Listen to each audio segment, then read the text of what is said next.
Kabahasa, and our sign language interpreter is Karen Mudhoni. The broadcast is on Bunga TV, which is available on Signet as well as KBC Channel 1.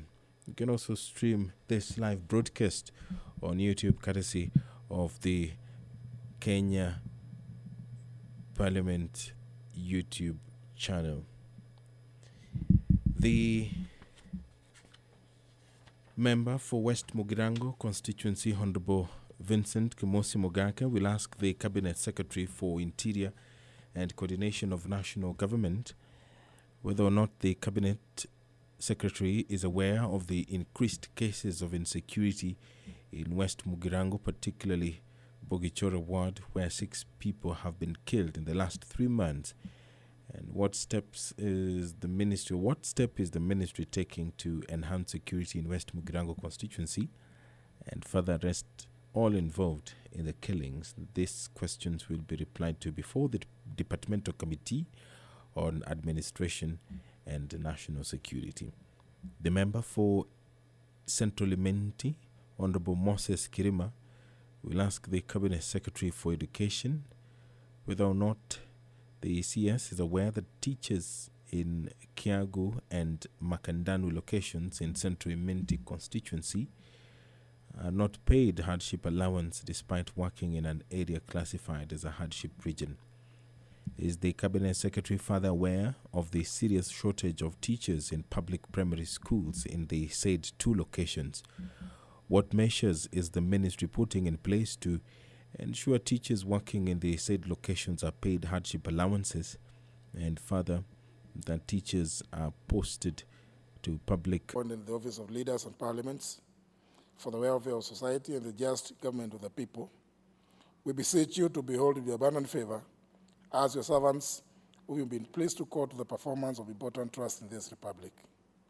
Let your blessings descend upon us here assembled, and grant that we treat and consider all matters that shall come under deliberation in so just and faithful a manner as to promote your honor and glory, and to advance the peace, prosperity, and welfare of our country and of those whose interests are committed to our charge.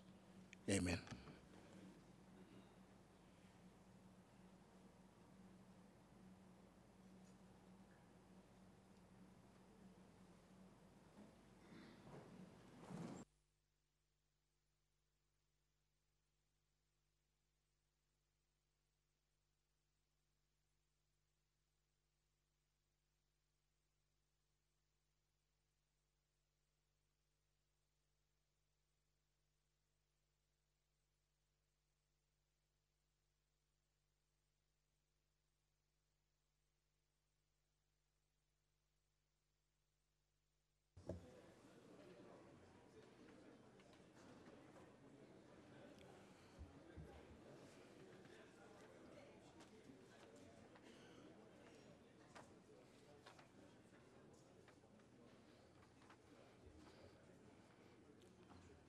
Can commence.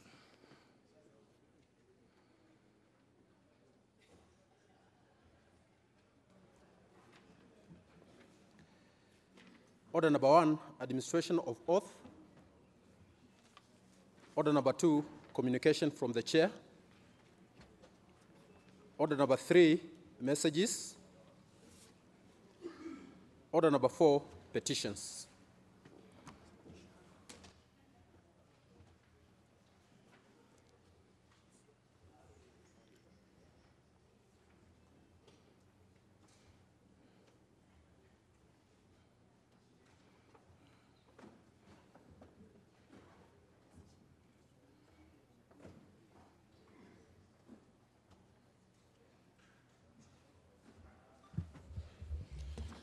Honourable members,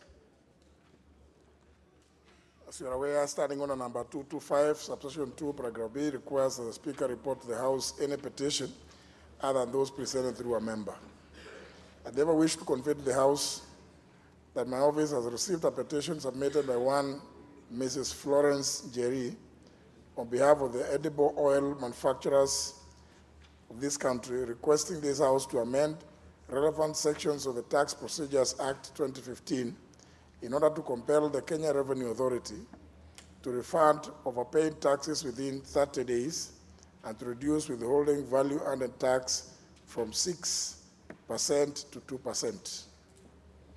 Honour members, the citizen has submitted the public petition in exercise of a right to petition Parliament to consider any matter within its authority, including to enact, amend, or repeal any legislation. The petitioner avows that edible oil manufacturers have invested Kenya shillings 1.6 trillion in the economy, but are facing serious cash flow frustrations, which are deemed to be delaying much needed funds for business growth and expansion. The petitioner proposes that this House considers amending Section 47, subsection 5 of the Tax Procedures Act of 2015 to have overpaid taxes refunded within 30 days, further to which the amount due shall attract interest at the rate of 2% per month. In addition, the petitioner seeks for amendment of Section 42A, subsection 1 of the same Act, so as to reduce withholding value added tax from 6 to 2% due to the distortions it causes in the pricing of taxable supplies. Honour members, pursuant to the provisions of Standing Order number 227, the petition stands committed to the Departmental Committee on Finance and National Planning. The committee is requested to consider the petition and report its findings to the House and the petitioner in accordance with Standing Order 227, subsection 2. I thank you, honour members.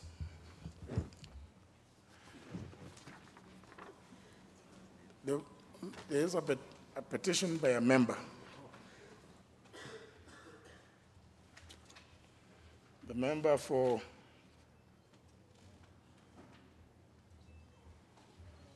is he around?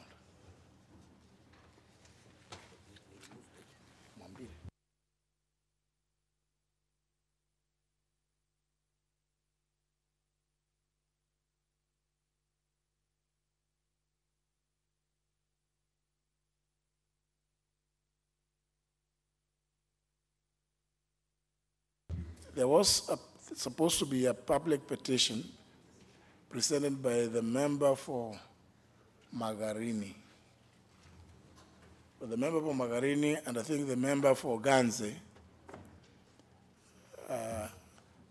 at least I've been informed by the member for Ganze that they are involved in food distribution in Kilifi County.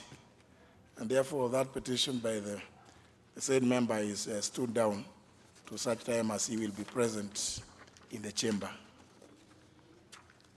Move to the next order. Order number 5, papers. Leader of the majority. Honorable Speaker, I beg to lay the following papers on the table of the House today, Tuesday, March 26, 2019. 6, Witness Protection Agency. 7, Agri and Cooperative Training and Consultancy Service Limited. 8, the Judicial Performance Improvement Project. 9, Small-Scale Horticultural Development. Committee on Lands. Who has not Sorry, Honorable Speaker. Honorable Speaker, I beg to lay the following papers on the table of the House today, Tuesday, March 26, 2019. Reports of the Departmental Committee on Lands on its consideration of the Senate amendments to 1, the Land Value Index Laws Amendment Bill, National Assembly Bill number 3 of 2018, and the Physical Planning Bill. Order number 6, notices of motion.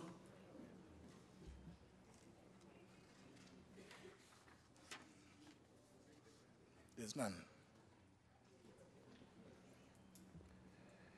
Order number 7, questions and statements. First question by the member for West Mugirango, Honorable Mogaka Kemosi. Thank you, Mr. Speaker.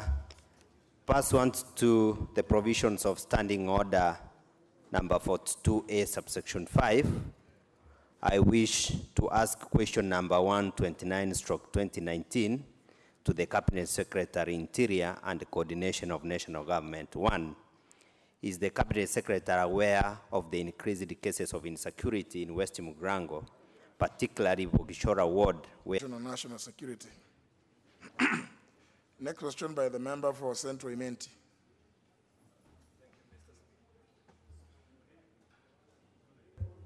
Thank you, Mr. Speaker. I raise to ask the question number 133 of 2019, and the question is to the Cabinet Minister for the Education, in which question number 1 is the Cabinet Secretary aware that teachers in Ikiagu and Makandune locations in Central Imenti constituency are not paid handship allowance despite working in an area classified as handship area? Question number 2, is the Cabinet Secretary further aware of the serious shortage of teachers in public primary schools in the same 2 locations? Question number 3, what measures is the ministry putting in place to ensure teachers working in the same locations are paid handship allowances, and further that teachers are posted to public primary schools in Central Imenti? Thank you, Mr. Speaker. Referred to the Committee on Education and Research. The member for, next question, the member for Tharaka Nithi. The Honorable Nkatha. Thank you, Honorable Speaker. Honorable Speaker, my question is number 137 of 2019, and it is the Cabinet Secretary of Education. 1, is the Cabinet Secretary aware of the high student dropout from vocational training institutes as a result of the high fees charged by these institutions? 2, could the ministry consider subsiding the fees charged and releasing certificates for students who have completed their studies but have fees earlier, Mr. Speaker? Thank you. Referred to the Committee on Education and Research. The next question is by the member for Ganze, who has written to request that the question be deferred, which request has been acceded to. The next question is by the member for Nairobi, and I'm informed that the Honorable Esther Passaris wishes to state something. No, not to come here.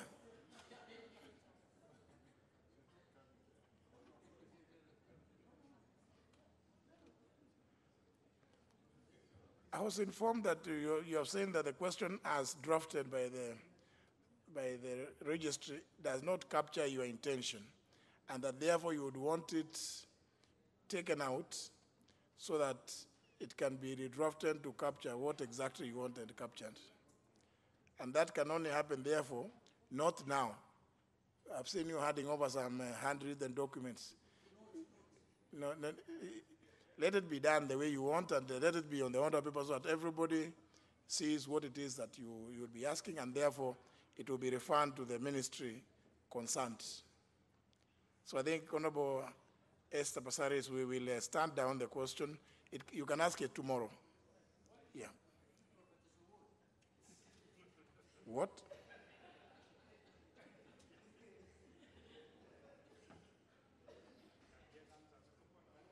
How is it that it has no connection with any professor or prophet? The next question by the member for Kadui. The Honorable Indomitable Watanas Wafula Wasika Wamunini. Misiko. Thank you, Mr. Speaker. I beg to ask question number 143 of 2019 to the Cabinet Secretary for Interior and Coordination of National Government. Mr. Speaker, 1, how many persons are currently held in remand prison in Kenya, and how much does the government of Kenya spend on each remandee in prisons annually? 2, is the Cabinet Secretary aware that some remandees who have been in custody for 10 years and more in our prisons? 3, what action has the ministry taken to ensure that the prisons are decongested, and what measures have been put in place in conjunction with the judiciary to expedite cases within reasonable time frame? I thank you, Mr. Speaker. Question referred to the Committee on Administration and National Security to prioritize the appearance of the Cabinet Secretary to respond as appropriate. Now, members, before we proceed, allow me to recognize the students from the following institutions in the Speaker's Gallery: those from Isiolo Girls High School, Isiolo North Constituency, Isiolo County; those from ELCK, Kongoi Secondary School, Kuresoi North Constituency, Nakuru County; and those from St. Peter Sangalo Central, Mosob Constituency, Nadi County. Those in the public gallery, those from Rusengeti High School, Kikuyu Constituency, Kiabu County; those from Kisii High School, Kisii Central Constituency, Kisii County; Kasasure Primary School, Kibwezi East Constituency, Makueni County. They are all welcome to observe the proceedings in the National Assembly this afternoon.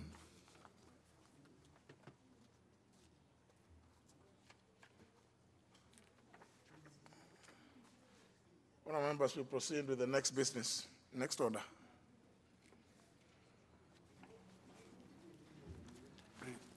Order number 8, motion, report of the Committee of the Whole House on the County Government's Amendment number 2 Bill, Senate Bill number 7 of 2017. Senate Bill number 7 of 2017. Will as many as that opinion say aye? Aye. Will as many as the contrary opinion say no? The ayes have it.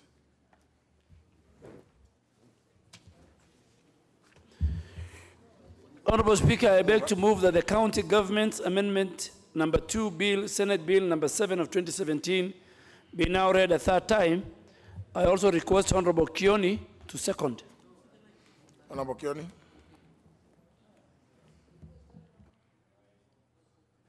I second.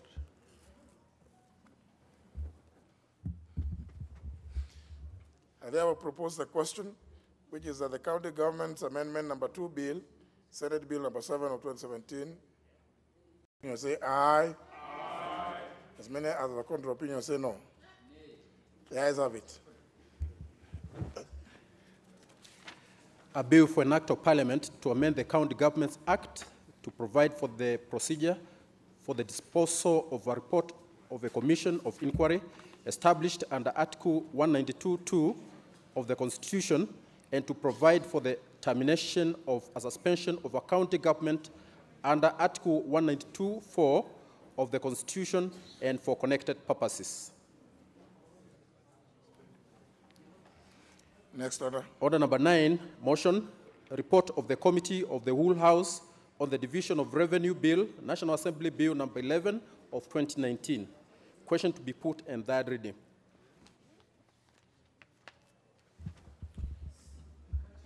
Those members who are in the village still. Honourable members, the Committee of the Whole House did consider this bill, and what remained was for me to put the question for agreement, which I hereby do, that this House do agree with the report of the Committee of the Whole House on its consideration of the Division of Revenue, National Assembly Bill number 11 of 2019. Will as many as that opinion say aye? Aye. As many of the contrary opinion say no? The ayes have it. Mover. Honorable Speaker, I beg to move that the Division of Revenue Bill, National Assembly Bill number 11 of 2019, be now read a third time. I also request Honorable Bandi, who is a member of the Budget Committee, to second. Honorable Bandi. Mr. Speaker, I second. Member for Vihiga, you appear to have a problem making your way into the chamber.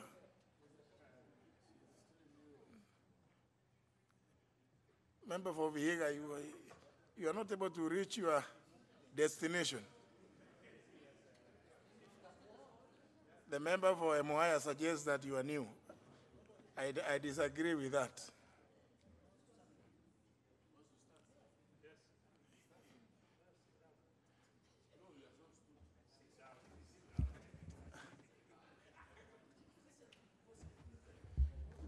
Honourable members,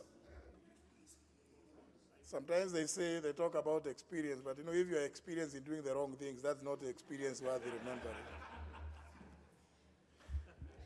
I propose a question, which is that the Division of Revenue Bill, National Assembly Bill number 11 of 2019, be now read a third time. I now put the question, which is that the Division of Revenue Bill, National Assembly Bill number 11 of 2019, be now read a third time. Will as many as that opinion say aye? Aye. As many that counter opinion say no? No. The ayes have it. A bill for an act of parliament to provide for the equitable division of revenue raised nationally between the national and county governments in 2019-2020 financial year and for connected purposes. Next order. Order number 10, ratification of the revised constitution of the African Civil Aviation Commission. Question to be put.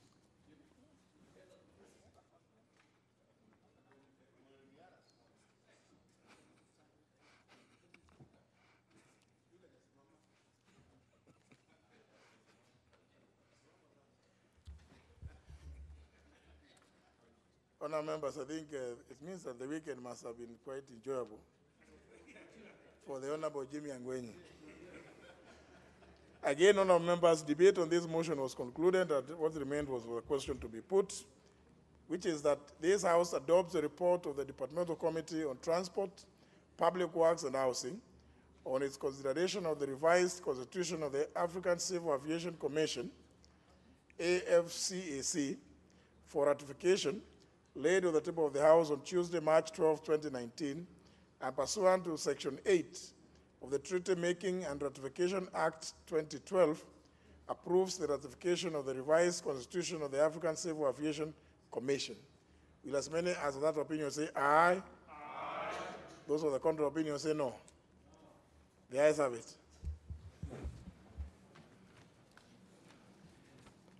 Order number 11, motion, alteration of the 2019 calendar of the Assembly, in brackets regular sessions.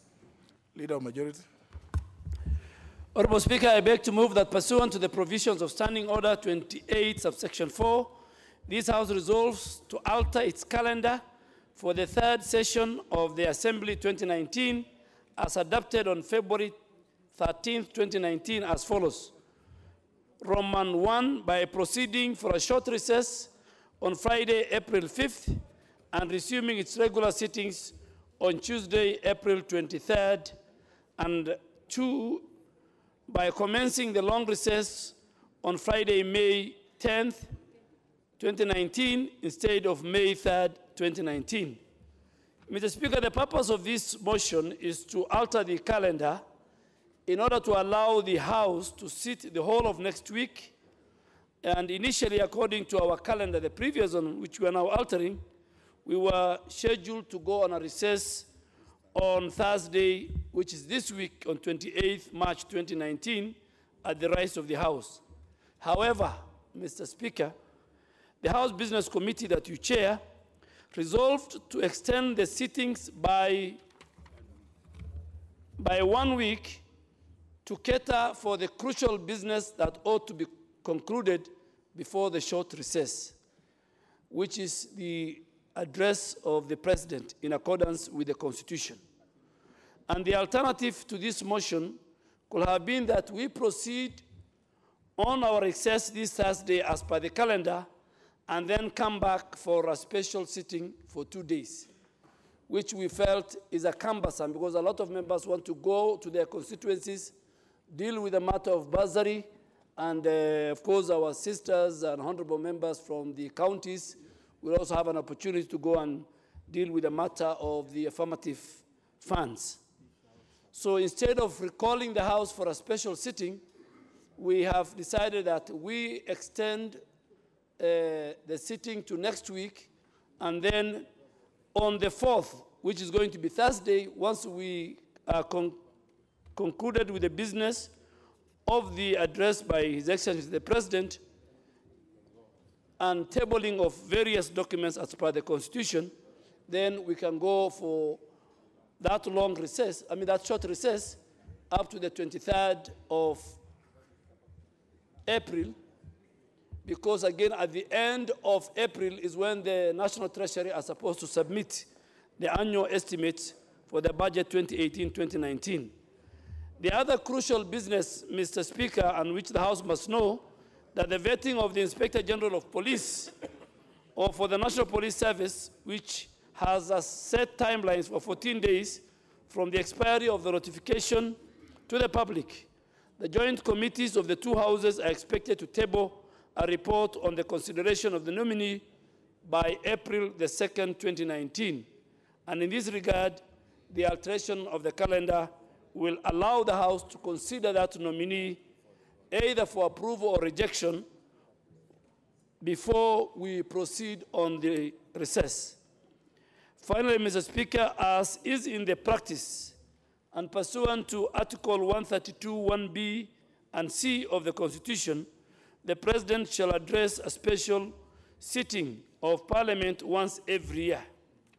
And as such, the House Business Committee has scheduled that His Excellency the President will address the joint sitting of the House on April the 4th, 2019, and that is the date given to the President by the House Business Committee. So the House will also continue with any other important business for the whole of next week if we don't conclude those items this week. So the alternative, Mr. Speaker, could have been that we proceed on recess this week as per our calendar and then come back for a special sitting, which the House Business Committee felt otherwise, and that necessitated, because the House controls its calendar. Even altering the calendar, it's not the preserve of the House Business Committee or the Speaker or the leadership. It is the preserve of the plenary. And that's why we want to alter the calendar and ask our colleagues that we say next week, and then we proceed with the short recess once the President's address is made in compliance with Article 132, 1B and C. So this procedural motion, I'll ask Honorable Bandi, who is the leader of minority and a member of the House Business Committee, to second. Honorable John Bandi. Thank you, Mr. Speaker. Mr. Speaker, I want to second this procedural motion, and just to say the following. One, I think this motion helps these members to refresh their minds and appreciate that the House now has total control, full control of their calendar, of its calendar. I've heard many of my colleagues make statements like the President should dissolve Parliament, the President should do this and that. I think this motion needs to, the members are reminded that those who are still thinking like that are living in old days. This Parliament now, in both the National Assembly and the Senate, we control our calendar, and no one can dissolve us. It's only the Constitution that would terminate our existence as a House, unless there was a provision that we didn't manage like it is provided under the schedule to the Constitution, which is rare again. I don't think it will ever happen. But, Mr. Speaker, the reason why we have decided to ask the House to vary the calendar from 28th to 4th, which is basically 1 week, has been ably explained by the Leader of Majority. One, the President is coming to address the House. And two, we have also the vetting and approval of the nomination of the Inspector General of Police, which we expect to be done next week. It has timelines. And because of that, then we'll also extend our time of coming back with 1 week from 16th to 23rd. But, Mr. Speaker, again, now on the long recess, because this is just a short recess, we'll come back on 23rd, and when we come back before 30th, we'll be expecting the Cabinet Secretary in charge of Treasury to table the budget estimates. And then we'll take time off around 10th actually of May to now allow the various committees of Parliament to they are going to disaggregate the budget, look at it, and do a report to the Budget and Appropriations Committee, which will then do a report on the budget estimates. And Mr. Speaker, it is going to be a very busy period for us as a House. I'm sure these honorable members are prepared for it. I second the motion.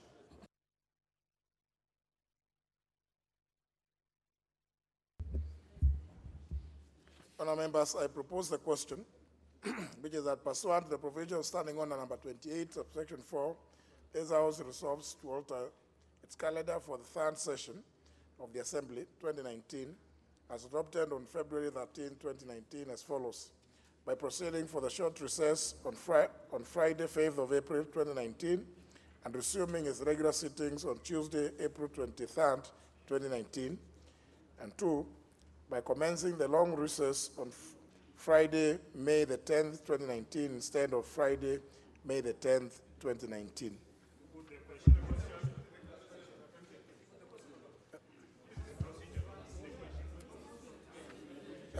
I therefore put the question, which is that pursuant to the provision of Standing Order number 28, subsection 4, this House resolves to alter its calendar for the third session of the Assembly 2019 as adopted on February 13, 2019 as follows. 1, by proceeding for the short recess on Friday, April 5th, 2019 and resuming its regular sittings on Tuesday, April 23rd, 2019.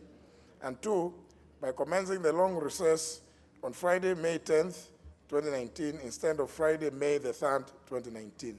Will as many as that opinion say aye? Aye. As many as the contrary opinion say no? The ayes have it. The Honorable Serone has been infected by some disease, and that disease must be from the member for Homa Bay Town.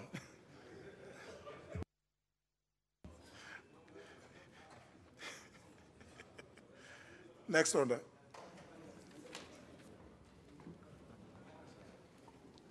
But honourable members, I think it's important to observe, because it was explained by both the leader of majority and leader of minority, that essentially it is these adjustments also,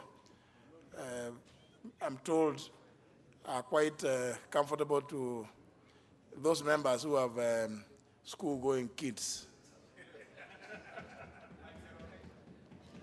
Obviously, it may not affect the Honorable Jimmy Angwenyi, but it also takes into account those members who have those kind of children going to school at that time.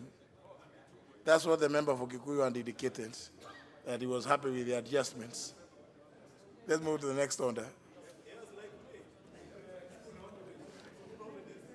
Order number 12, motion, Senate amendments to the Land Value Index Laws Amendment Bill, National Assembly Bill number 3 of 2018. Leader of majority. Honorable Speaker, I beg to move that the Senate amendments to the Fiscal Planning Bill 2017 be now considered. Speaker, just to give a background, the Fiscal Planning Bill 2017 seeks to make provisions for the planning, use, regulation, and development of land in Kenya. And Mr. Speaker, this bill was passed by the National Assembly on the 3rd of May 2019. Leader majority, it should be land value. Or land index? Order number 12. Oh, it's land index.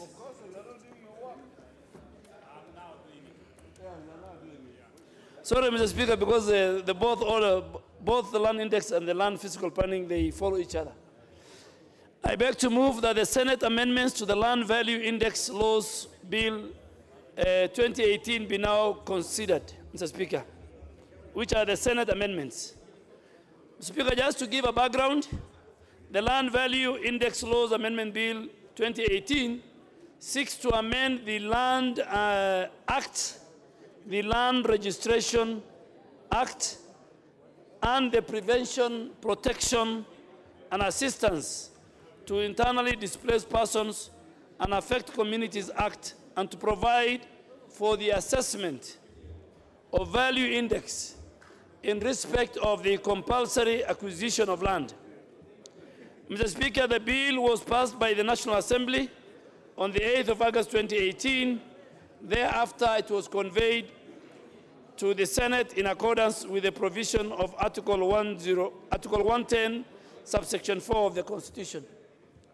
Speaker, there is loud discussion. Honourable members, the Honourable Angwenyi, if you could, I don't know what you may have had for lunch. Today you are in a very exuberant mood. Mr. Speaker, there is the lunch which is owned by the Deputy Speaker. People can go and, now it's empty, they can go and discuss. Yeah, there's a very good lunch, but you have to seek the permission of the Deputy Speaker for some people. It's a members club. Especially, he said, nominated ones. Honorable Speaker, so this bill went to the Senate. The Senate considered the bill and was passed with amendments on 14th February 2019. The amendments were therefore conveyed to the Departmental Committee on Lands on 21st February 2019, chaired by the Honorable Rachel Nyamai. And the compensation made by the Honorable Chair of Lands. Mr. Speaker, moving on, I had a chance to look at the Committee on Lands on the Senate amendments to the bill, and also I had the opportunity to get a written view of the ministry to the amendments made by the Senate. And I observed that the committee agreed with most of the Senate amendment, save for some few. To highlight some of the amendments that the committee disagreed with the Senate, and first to note is the first amendment the Senate effected was to change the title of the bill to read Land Laws Amendment Bill. Mr. Speaker, that itself is wrong, because how do you change the title of a bill when this bill specifically deals with the matter on the value, the land rates, and all those other rates, the land rate, the stamp duty rate, all these. So you cannot call it a Land Laws Amendment Bill.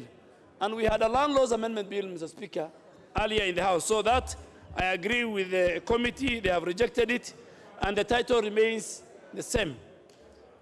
Mr. Speaker, I also agree with the Committee on Lands to reject that amendment, noting that although the bill is amending various land laws, the title of the bill should be distinct to reflect the essence of the amendment. Like I said earlier, Mr. Speaker, this bill seeks to be governing laws on the valuation of land and the compulsory acquisition of land by the state in the interests of the people of Kenya.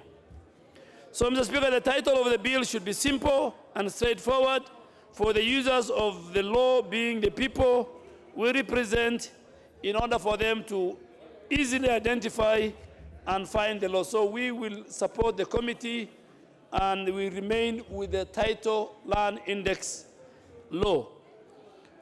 Honorable Speaker, having said so, why could anyone want to rename the bill? And I've never seen it, Mr. Speaker. Why do you want to rename a bill which will deal with the assessment of land value index in relation to compulsory acquisition when you're computing land rates, stamp duty, and all other, even acquisition of land by government for internally displaced people, for industries, and for many other purposes.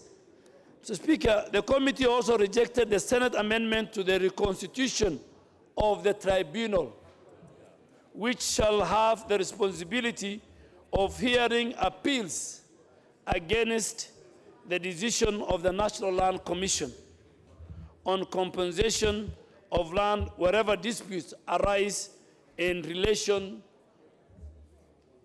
for instance, the amount that should be paid when it comes to the element of compensation to a person.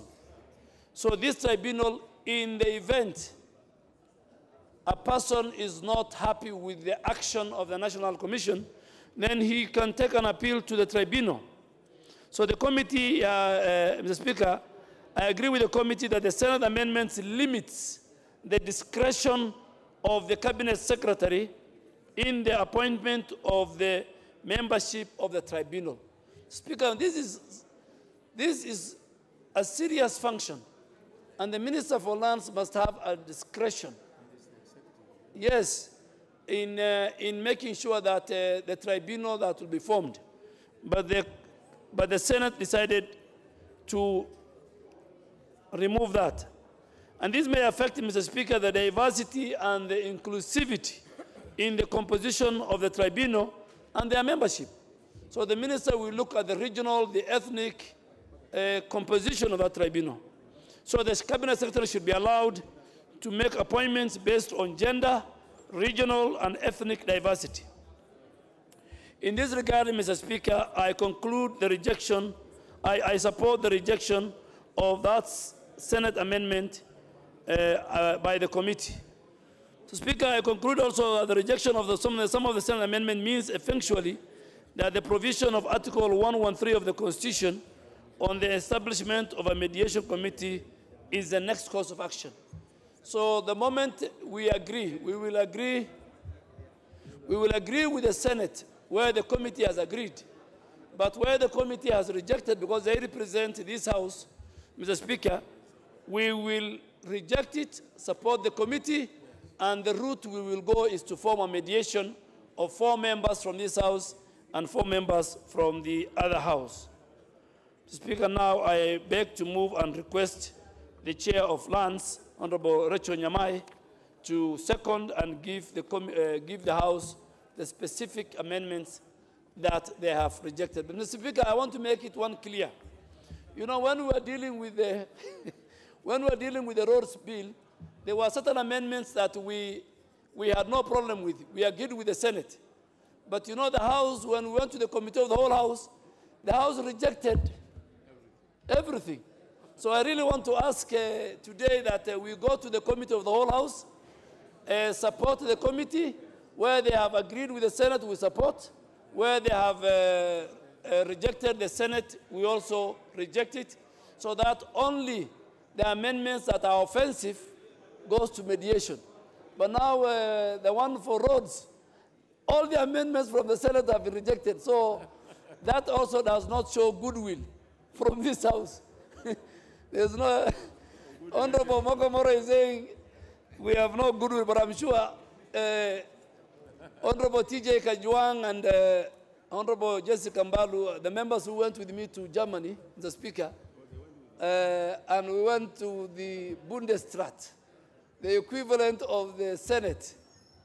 We will have a story to tell when we table our report, you know, and that should be the Senate of the Republic of Kenya in the future, where the governors will rotate and become the speakers of the Senate and not have a substantive speaker.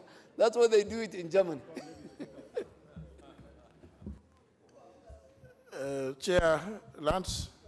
Thank you, Honorable Speaker. Honorable Speaker, I beg to second this motion on the Senate amendment to the Land Value Index Laws Amendment Bill, National Assembly Bill number 3, which has been raised by the Honorable Majority Leader. Honorable Speaker, I would like on the onset to say that Senate has proposed amendments to 12 clauses.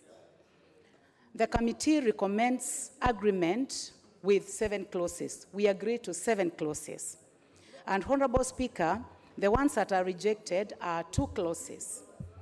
And further amendments have been suggested on 3 clauses. So I would like the House to understand that it is not really a total rejection, as it has been explained very well by the able Majority Leader, that we would like to make this bill better, and we would like to ask the House to agree with this motion. Honorable Speaker, I will not go through the basics because they have been put very well by the Majority Leader. I will go to the matters that were raised by the Senate.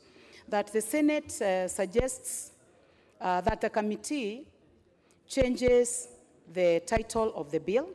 And Honorable Speaker, the purpose of having this bill to be called the Land Value Index bill, Mr. Speaker, that we do not agree with it because we would like the title of the bill to bring the purpose of the amendments, in that we are making amendments to provide for the assessment of land value index in relation to compulsory acquisition. And Honorable Speaker, we would like the land value index to feature clearly so that we do not lose the purpose of the bill. Honorable Speaker, we agreed with the Senate on the amendment on clauses 3, 4, 13, and 13B, that we are agreeing with them that the clauses offend the provisions of Constitution in Article 23(3) of the Constitution by restricting the powers of courts to issue certain orders. We agree with them that members of the community are free to go to court. Further, the clauses are unconstitutional as the Land Act requires the courts to be guided by the doctrine of equity. So if a person feels that they were not equitably represented and they have an issue with any matter that has been raised concerning their property, then they are free to go to court. Honorable Speaker, I would like to go to definitions. The committee agreed to the Senate amendment to clause 2. The amendments are done in order to seek clarity on the definitions of the word prompt and full. And this is regarding compensations, that compensation must be done promptly and in full. So we agree with them. Honorable Speaker, we also agree with the Senate on timelines, that the committee agrees to the introduction of timelines within which the Commission should relay information to the acquiring body. Acquiring body here, we mean KENHA and any other body that is acquiring property on behalf of government. The committee was aware of the view that the 7 days that the Senate provided is too short. And for that reason, we requested that we make it 14 days. That is what the committee agreed on. The committee also agreed to the introduction of timelines in the Senate amendment to clause 7A. This amendment shall ensure that compulsory acquisition is completed within 2 years. And where an acquisition has taken longer than 24 months, then it is considered to have lapsed. This gives an opportunity, honorable members, to the members of the community that they are not promised compensation for a very, very long time, such that the government is aware that if 24 months expire, then it will lapse and they will have to start renegotiations. So, Honorable Speaker, we agreed with the Senate on that. The committee also observed that the Senate amendment in clause 5B only refers to uninterrupted occupation, meaning any person who has occupied land, even for 1 year, provided that it is uninterrupted, can be included in the register of the actual or occupants for purposes of compensation. Honorable Speaker, we felt that 1 year is too short, and we did not agree with the Senate on this. In this regard, without putting the duration in paragraph B, it will be open to abuse, such that somebody can come to a private property, be there for 1 year, and seek to be put in the list of compensation. Honorable Speaker, an uninterrupted period should be a period of 12 years as already contained in the bill in accordance with the adverse possession common law and doctrine.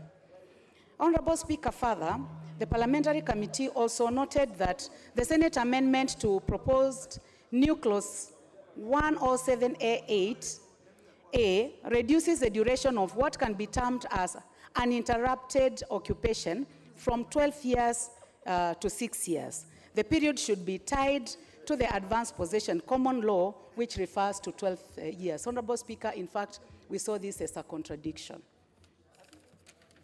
Further, Honorable Speaker,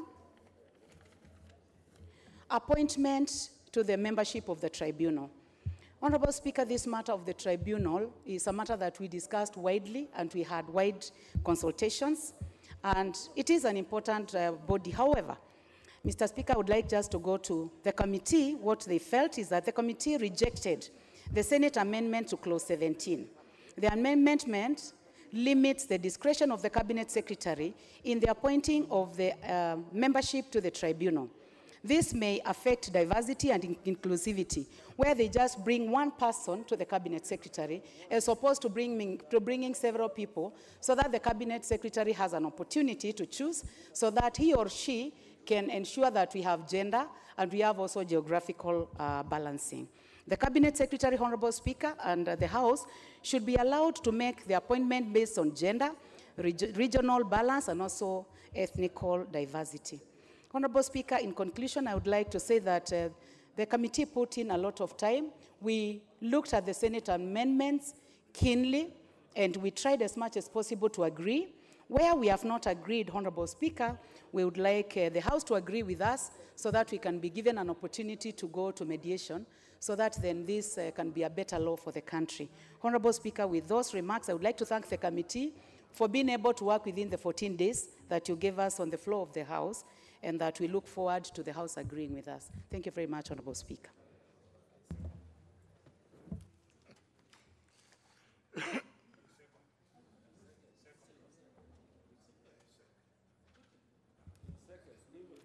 Honorable Speaker, with those many remarks, I second.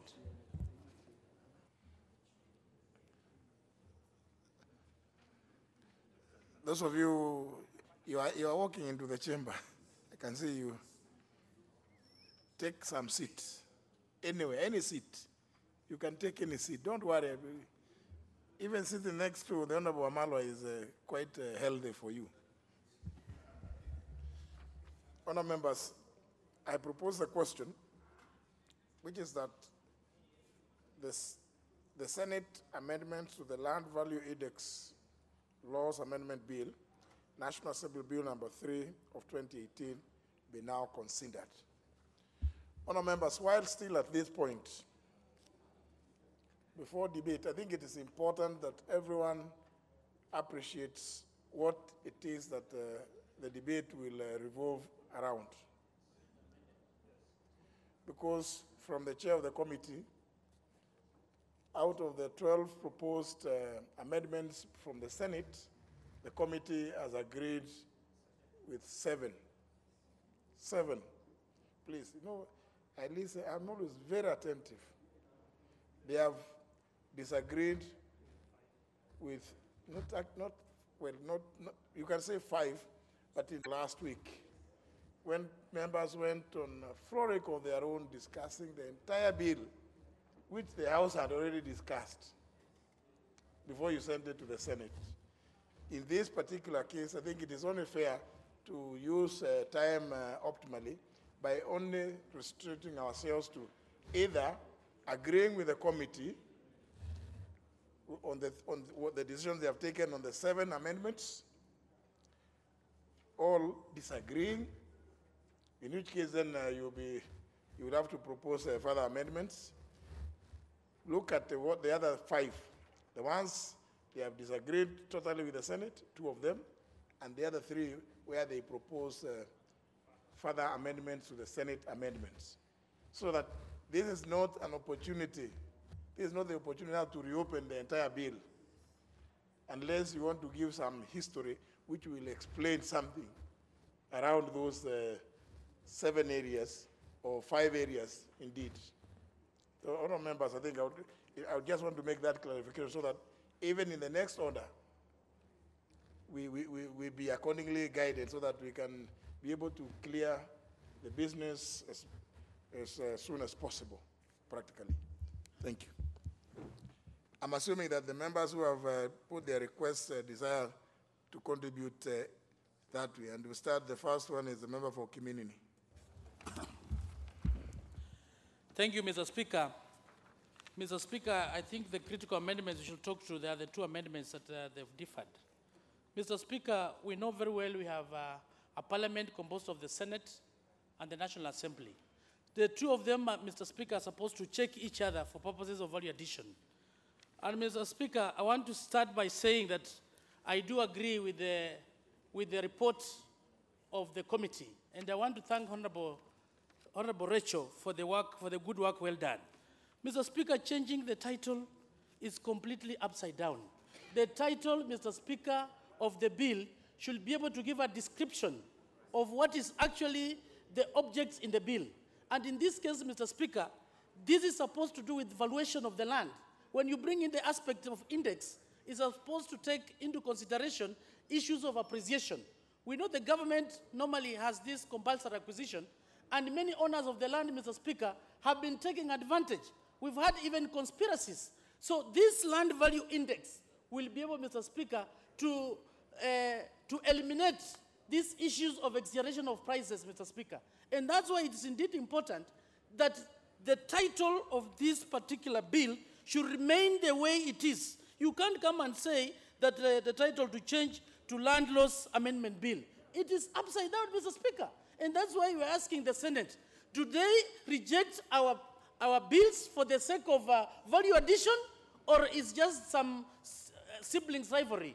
Because at times, Mr. Speaker, like last week, when we were looking at the issue of Kera, the roads, they rejected so much of the good things that we had proposed, which has been the practice, and they proposed some amendments, Mr. Speaker, which were upside down for the conflict of their interests.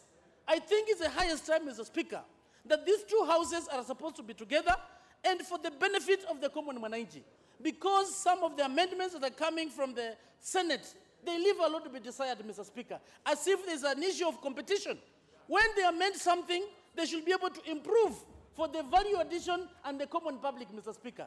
In terms of the rule of thumb, Mr. Speaker, when you talk of index, it can be food price index, it can be anything. Normally, ordinarily, there must be a base rate or a base year that we use that as a base and give a specific percentage, Mr. Speaker, maybe for purposes of appreciation. That is the understanding of any base rate all over the world. So for them to come up, unless they don't understand when we talk of the base rate, because anyway, when you talk of the base, when you bring in the issue of index, there must be a base that you are basing on as you be able to appreciate. So in other words, the government maybe can decide, as per this bill, after big problems in my constituency. Today you are buying land, you agree, and because of the delay of focusing on the issues that we have rejected. Thank you, Mr. Speaker, and I support. Well, according to my system here, the member next to contribute is Ole Sankok David. As you can see, there he is. Next online is the member for Funyula. Thank you, Honorable Speaker. First of all, I must take this opportunity to commend the committee for being reasonable enough to take time to challenge some of the amendments proposed by the Senate that generally goes against the principles and tenets that were actually envisaged in this particular bill that we passed in this House. And probably for record purposes, and just to correct my good friend, Honorable Chris Wamalwa, there is no logical explanation that land values only appreciate, they don't depreciate.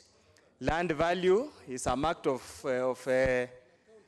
have a reference point or a base point to enable them ensure that the land value from the process of the intention to acquire to the process up to the end is more or less predictable for budgeting purposes by the acquiring authority.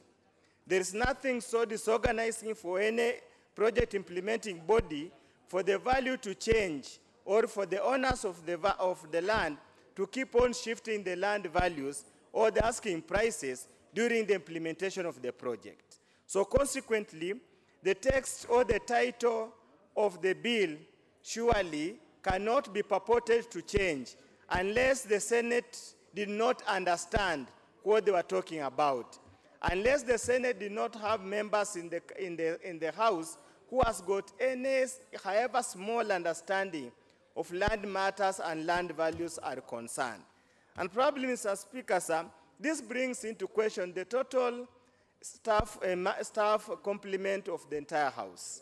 Because indeed, this the legal officer in charge of the subcommittee of the Senate should have pointed out to them the difference between a land value index and amendments to the land laws. This is very simple, straightforward. You know, I'm surprised, I'm even ashamed to stand here and even make a comment on such a simple, straightforward matter. These are the great indictment of our team in the Senate. Mr. Speaker, sir, again, the issue of the tribunal is critical to the process of land acquisition. We know the court process is long. It can take inordinately long, and as it's taking that long, the member or the member of public who is deprived of his land is suffering for all that time. We need to have a robust tribunal that can discuss and resolve the issues within the shortest time possible. As I conclude, Mr. Speaker, sir, I want to take this opportunity to ask the National Irrigation Board and the National Land Commission and all agencies involved in land acquisition to be really reasonable and sympathetic to those people that are acquiring land from. I can tell you here, Mr. Speaker, before I came here, I was involved in land tech. There are so many projects we did since 2013. Up to now, the process of acquisition has not been completed. Literally, the life of the landowners has been put to a standstill. It is in limbo. How can we as a house, now that we have an opportunity to reopen areas that are going for purposes of moderation or arbitration, probably even the issue of 1 year, what happens after 1 year? The entire process of 2 years, what happens to somebody's life in 2 years? Does it mean the person cannot cannot use the land for purposes of a financial facility, for example, meet school fees needs, medical bills? Does it mean the person cannot develop the land for those 2 years when the process is underway? We must rethink this matter clearly to an extent that before an organ that intends to acquire land, before they make the decision to acquire, they must have a budget line, must have all the plans in place, they must have done initial surveys so that the process takes the shortest time possible without further delay. With those very, very few remarks, Mr. Speaker, sir, I support the committee's amendment and thank you for this opportunity. Well spoken, Robert. Honorable Bukose, member for Endebess.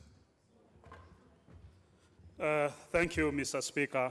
I stand to support the amendments by the committee, and I totally agree with the committee, and I want to thank the chair, Honorable Rachel Nyamai, who in the 11th Parliament I deputized her in the Committee of Health, and I have known her for the keenness and hard work. And I think this is very commendable, Mr. Speaker. Mr. Speaker, when you look at the amendments by the Senate, when you are amending the Senate proposal to the title, that they want to amend it to the land amendment laws, surely it beats the logic for which the bill was.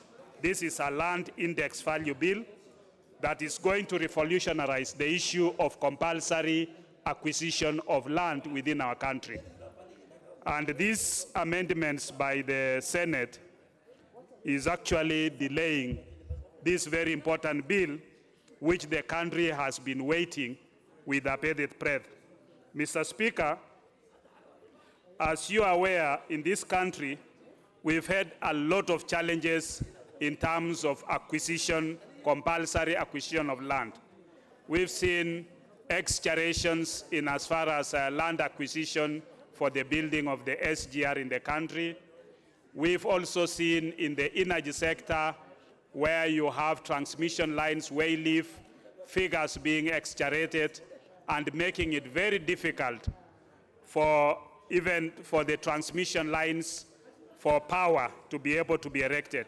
Mr. Speaker, this has been a very big challenge in this country because more often you find that in an area that the value of land was initially low, once a major government project comes into place, people will shoot the prices skyrocket and give very exaggerated figures. We've seen this in the transmission lines, where land was of low value being put into a very high value, and we've seen it in the SGR, even in the road construction, Mr. Speaker.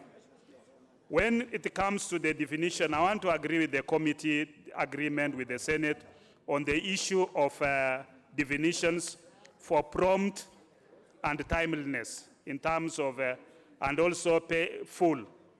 Prompt meaning you are able to pay this person within a year. Mr. Speaker, in my constituency of Endebess, there is a road from Kitale to Swam, and it is taken a long period for these people to be compensated, Mr. Speaker. So when we put it in law to make it that it has to be prompt, meaning within a year, so that somebody is compensated and in full, so that you are compensated in full and you are able to go and begin doing other things with your money. From there, you can plan to go and maybe buy another land and other issues. Mr. Speaker, this is a very important bill that I'm hoping that we'll be able to move with speed, agree with the committee on those very important amendments which the committee has agreed, and in those areas that the committee has disagreed with the Senate, as a House, I think we agree with that. So with those few remarks, Mr. Speaker, I want to support the committee's position. Thank you, Mr. Speaker. Member for Kitui Central. Yeah, thank you, Honorable Speaker, for this opportunity.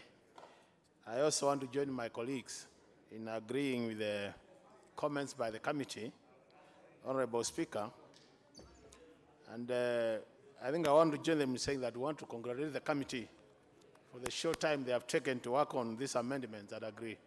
But at the same time, Mr. Speaker, we must also appreciate that the Senate has added value.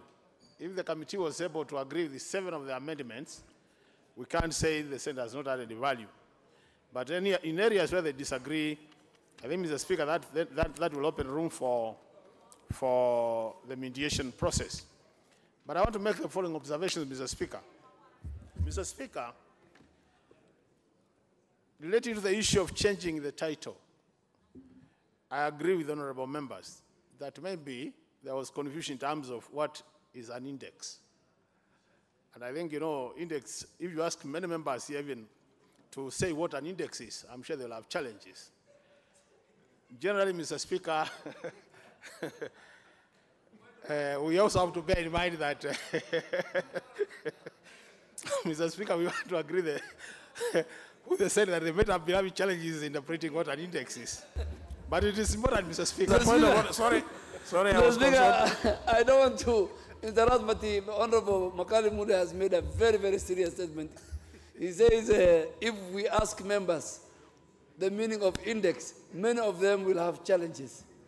Speaker, that's a very even the Senate, Mr. Speaker, even the Senate. Mr. Speaker, I really want him. He's a very decent member of Parliament. I want him to withdraw that statement and all paraphrase it. No, but did he say that some members would have challenges? You know, Mr. Speaker, I don't know what to withdraw because I just said if you ask members to define, unfortunately, it is not unparliamentary, so yeah, just to define what an index is, they'll have challenges. I thought challenges just it will not be easy for everybody, and I think the Senate was going through the same challenge, that interpretation of an index. And Mr. Speaker. Anyway, Mr. Speaker, I was just saying, looking at let me make the following observations. But if anybody has been affected by that, I can withdraw, Mr. Speaker. But, Mr. Speaker, what I want to say is making the following observation. Mr. Speaker, we look at these amendments. Even as we agree with some and disagree on some, I think they also need to think, the committee needs to take time and think about, for example, Mr. Speaker, clause 2, we are defining the word prompting. And somebody is saying that should be defined to mean not less than a year. Not more than 1 year. So I don't know whether we are lacking the right terminology or what is happening. Because when we talk about prompt, and you want to tell us that it will take a whole year is an issue, Mr. Speaker. That is my observation. But, Mr. Speaker, the other issue which I think the committee is raising and which I think they need also to discuss is where we are saying, Mr. Speaker, that if I occupy land for 1 year, then I can be eligible for compensation just after 1 year occupation. I think that to me is too short, and I want to agree with the committee that we can't accept such an amendment. We're only 1 year occupation, and then you can be included in the list of those who are going to be compensated, Mr. Speaker. Mr. Speaker, the other important amendment is clause 6, and I agree with the committee, where the Senate is proposing that if you stay in a piece of land for a period of 6 years, an interrupted period of 6 years, you can actually claim ownership. I think the law is clear, Mr. Speaker. It has to be minimum of 12 years. And to me, this is a contradiction. So I agree with the committee that the Senate needs to accept that that can be true. And the last thing, Mr. Speaker, is the issue of compensation of 2 years, Mr. Speaker. It's important that landowners are compensated within the shortest time possible. Because, Mr. Speaker, we are doing roads. For example, in our county, we have the Kitui-Kiboisi Mwingi Road, which people will be compensated. I don't know why people take 5 years, 6 years to be compensated. So this proposal of 2 years is good for the country and good for the landowners. Mr. Speaker, as I conclude, the issue to the tribunal, I agree. The CS must have some free hand to choose people so that it can balance issues of the gender, regional balancing, and disability. With those remarks, I support the committee's comments. Member for Central Imenti. Mr. Speaker, I am by stand to support the motion that the amendment by the Senate is irreplaced. This idea of having a person occupying one lands for 1 year and the person is supposed to be compensated, Mr. Speaker, that idea is bad in all angles, because we have people invading, especially like now when we have a number of infrastructures passing through various places. We have strangers invading some other proprietors' land and wait for compensation because they are speculators and they know very well that a certain infrastructure is going to pass through a certain place. And since they have been in that certain portion of land for 1 year, they were expected to be paid. And as for that, with that kind of an amendment, Mr. Speaker, so we are going to encourage anarchy in Kenya. In law, we only have positions whereby if one occupies a certain portion of land, common law, within a period of 12 years, that one can be considered as having interest in that portion of land because that kind of a person has stayed there for quite a reasonable period uninterrupted. But now when it is reduced to a period of 1 year by the amendment from the Senate, it means that they are lacking foresight. And as for that, I hereby support the motion by the committee as it is, because that amendment is banned in law. I support, Mr. Speaker, sir. Next on the list is the member who seem to have slotted in their cans and left. The next on the list is the member for Nambale. Thank you, Mr. Speaker. Sir, I rise to support the amendments by the proposals made by the committee broadly. I think that between the two houses, a number of very useful improvements are being made, even though there may be some areas of differences in semantics and so on. I think that the Senate perception of land laws is more broad sweeping, whereas the land index value is much more specific. And I think maybe we should remain with the specific nature. Mr. Speaker, sir, unfortunately, Dr. Undo of Funyula has left, but I would have liked to indirectly, share an exchange on these issues, but he's not here. However, what worries me, Mr. Speaker, sir, is the risk of generality in arriving at an index. A good index should be based on the land potential in terms of earning potential or some other value to that land. But as it happens, when you get assessments based on right-of-way, for example, you find that there's a tendency to generalize very broadly in areas with completely different differing values. If you are dealing with an area-based type of assessment, you have a greater chance of knowing or having a more consistent yield potential, value potential of that land, and therefore developing indices makes it relatively easy. Anytime an index is developed is simplification. And anytime you have got simplification, it means that you're going to get an array of differences, some that are underpaid, who would be underpaid, others that may be overpaid, because you're trying to simplify to some middle ground. However, the middle ground simplification helps us to get some idea about what the cost should be. I think that instead of having in there recommendations or proposals that compensation be made, let's say, within a year, whether that's prompt or not prompt, I think we should go to the old consideration that used to be there in the 80s and 90s, which was that because of the difficulty of organizing groups after projects have started, beneficiary groups of this type, these kinds of matters must be settled prior to commencement of project activities, that they are done in advance, totally prior to commencement, that the first line's expenditures of budget are on these kinds of compensation, resettlement, action plans, and how that's going to be done, that those precede entirely the kind of works that are proposed. Because the moment the project starts, the project persons, the entities, are better organized, they have access to the law, they can easily intimidate individual landowners who are objecting. You go to the courts and it will take a long time and there are high transaction costs when you are dealing with courts and so on. That's one amendment I think would have been clarity that would have helped the weak. And the weak are these individual farmers, or other owners of land in various places. Secondly, I don't see sufficient clarity in land ownership. You can own land by virtue of certain legal or quasi-legal rights, either by virtue of inheritance, purchase, or some other recognition that lies in the law. But you can also, under the current thinking about issues of compensation, there are also people who simply need compensation on the basis of rights. You put your kiosk there, the line comes up, your kiosk is being removed, and so on.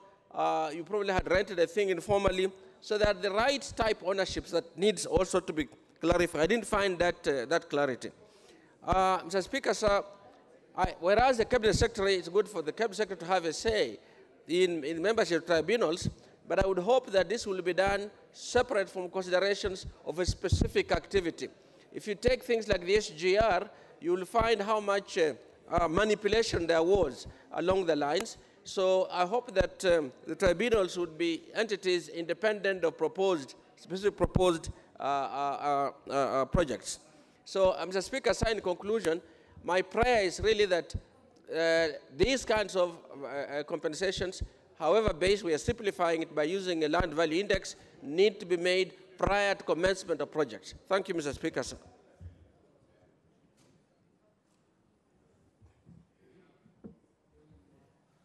Member for Seme. Thank you, Mr. Speaker, for giving me the opportunity. Mr. Speaker, may I also start by commending the committee for the good work they have done. And also, Mr. Speaker, I think we should commend the Senate, because if out of the 12 issues that arose, there is actually an agreement on about 5. It means that the Senate also did make a reasonable amendment that made a contribution. But, Mr. Speaker, the whole issue here is the issue of compulsory of land. To that extent, Mr. Speaker, the issue of the index is paramount in this law.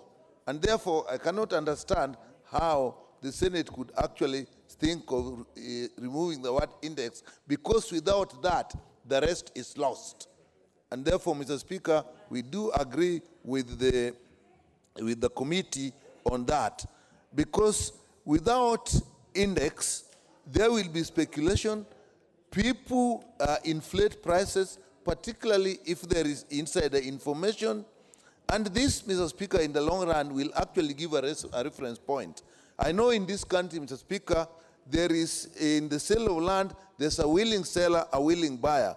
But if there is some reference point that is actually used in government processes, it will actually stabilize the value of land. People will make reference to it even when they're dealing with private issues, although they may not be forced to do so. So I think that is something that really we could not leave out, and therefore I agree with the committee on that.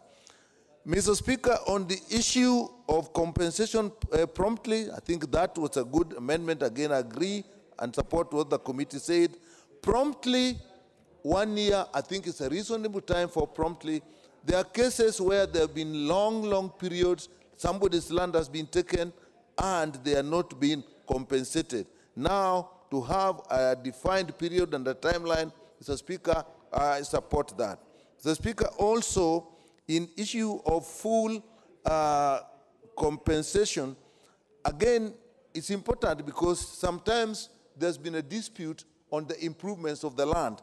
There may be an attempt to say we are compensating for the land and not taking into consideration improvement. Sometimes improvements may be seen as temporary, but they may be actually earning a livelihood for the people that have put them up. So I think the issue of full compensation, that we also support.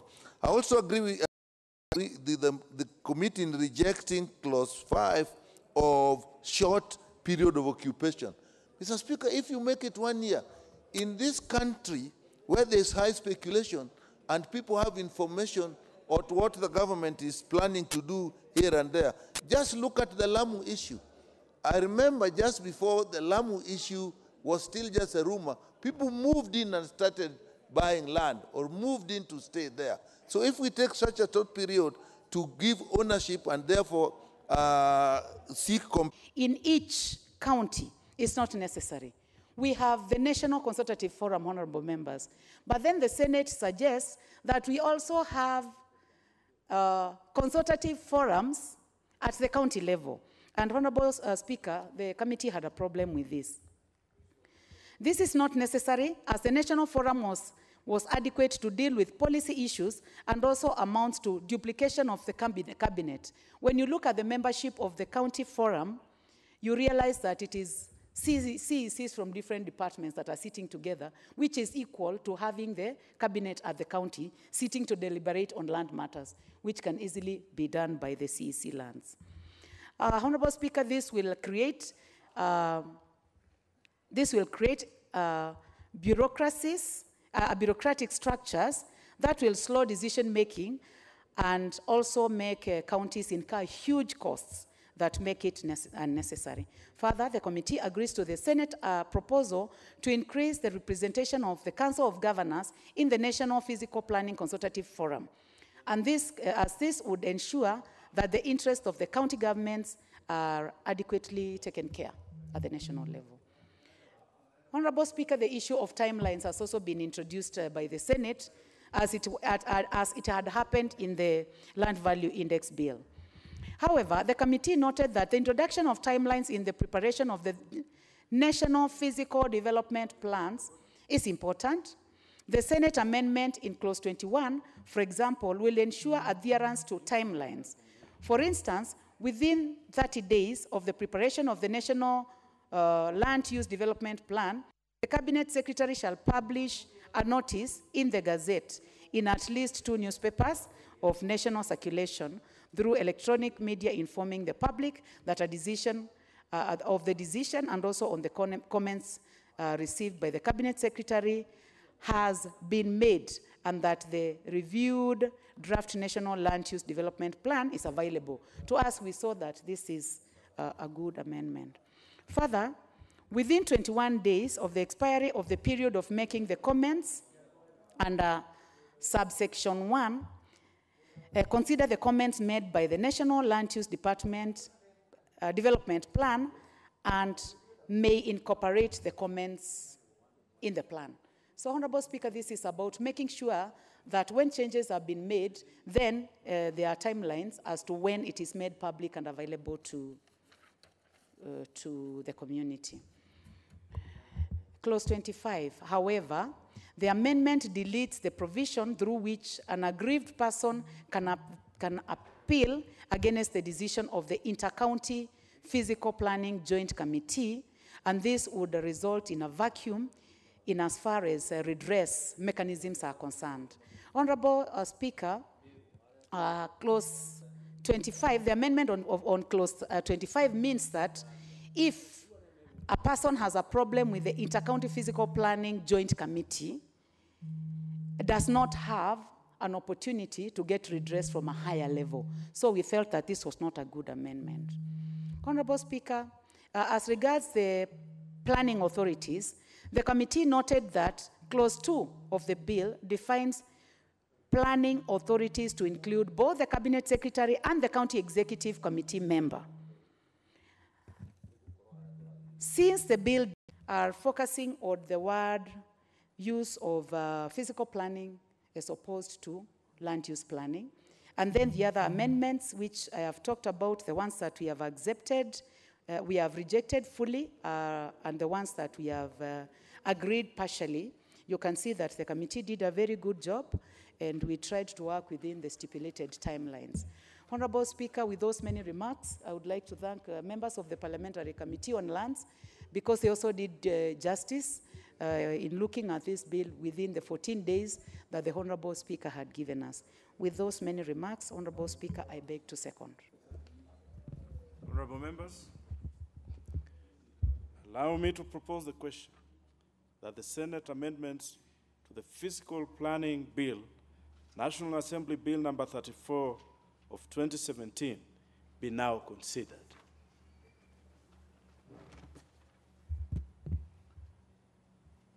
I will give the first opportunity to the Honorable Angwenye, member for Kitutu Chache. Thank you, Mr. Speaker. Mr. Speaker, I rise to support the report of the Lands Committee of the National Assembly. Mr. Speaker, I think we should look for a session so that we can work with the Senate. They seem to be undermining. That's why we have building bylaws that go hand in hand with planning regulations and planning systems. Mr. Speaker, sir, there are issues of plot ratios, site coverage, height restrictions, all those kind of things are considered under Physical Planning Act. The moment we start using the terminology Land Use Act, what actually the new theory that has developed in this line, when you talk about land use planning, we are more or less concerned with rural land use planning and land use planning for purpose of rehabilitating derelict parcels of land.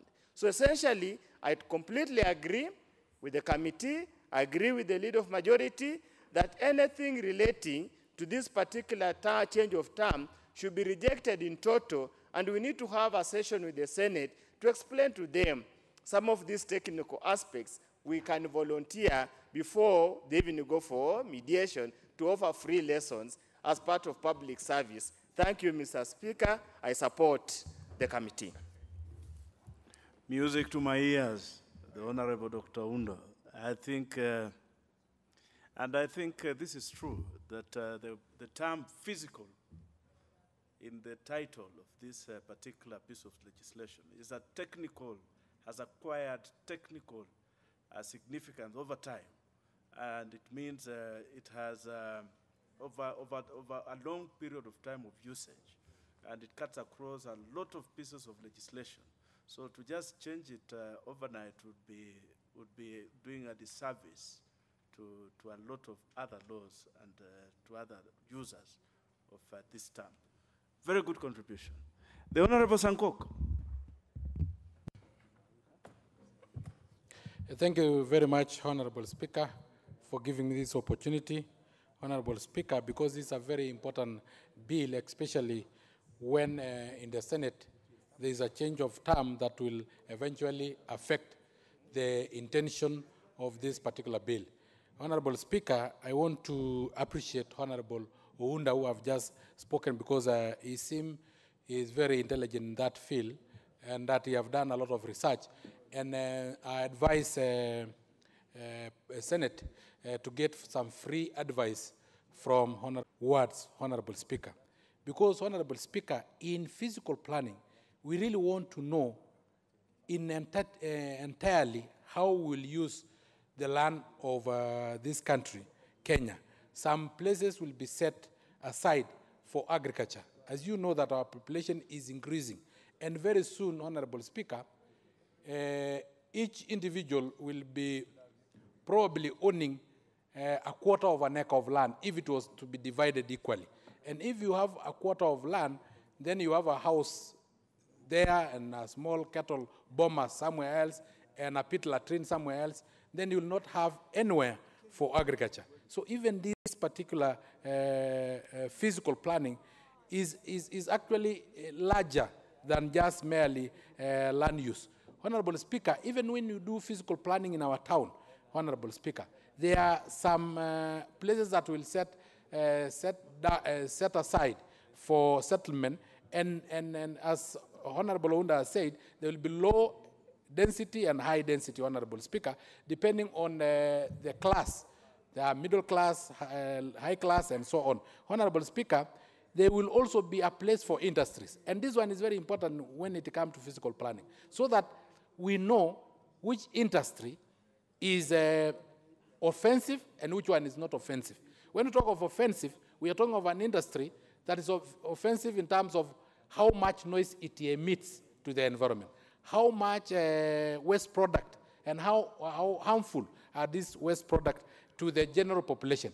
And these are set aside where then settlement is low. And most of the town in physical planning, these industries are set into areas where then they don't drain into rivers their waste product and so on. But there are some industry, like the industry that manufacture biscuits or breads, Honorable Speaker, they can really be in any area, Honorable Speaker. So, Honorable Speaker, I totally support this report from the Committee of Land, and I really need them, and I really request them, Honorable Speaker, through you, that they should sit with the Senate and educate the Senate further that some of these names don't just come there accidentally. They are names that have been clearly thought through in this House and with experts like Honorable Ona. Thank you very much, Honorable Speaker. The Honorable Odwol Adhiambo.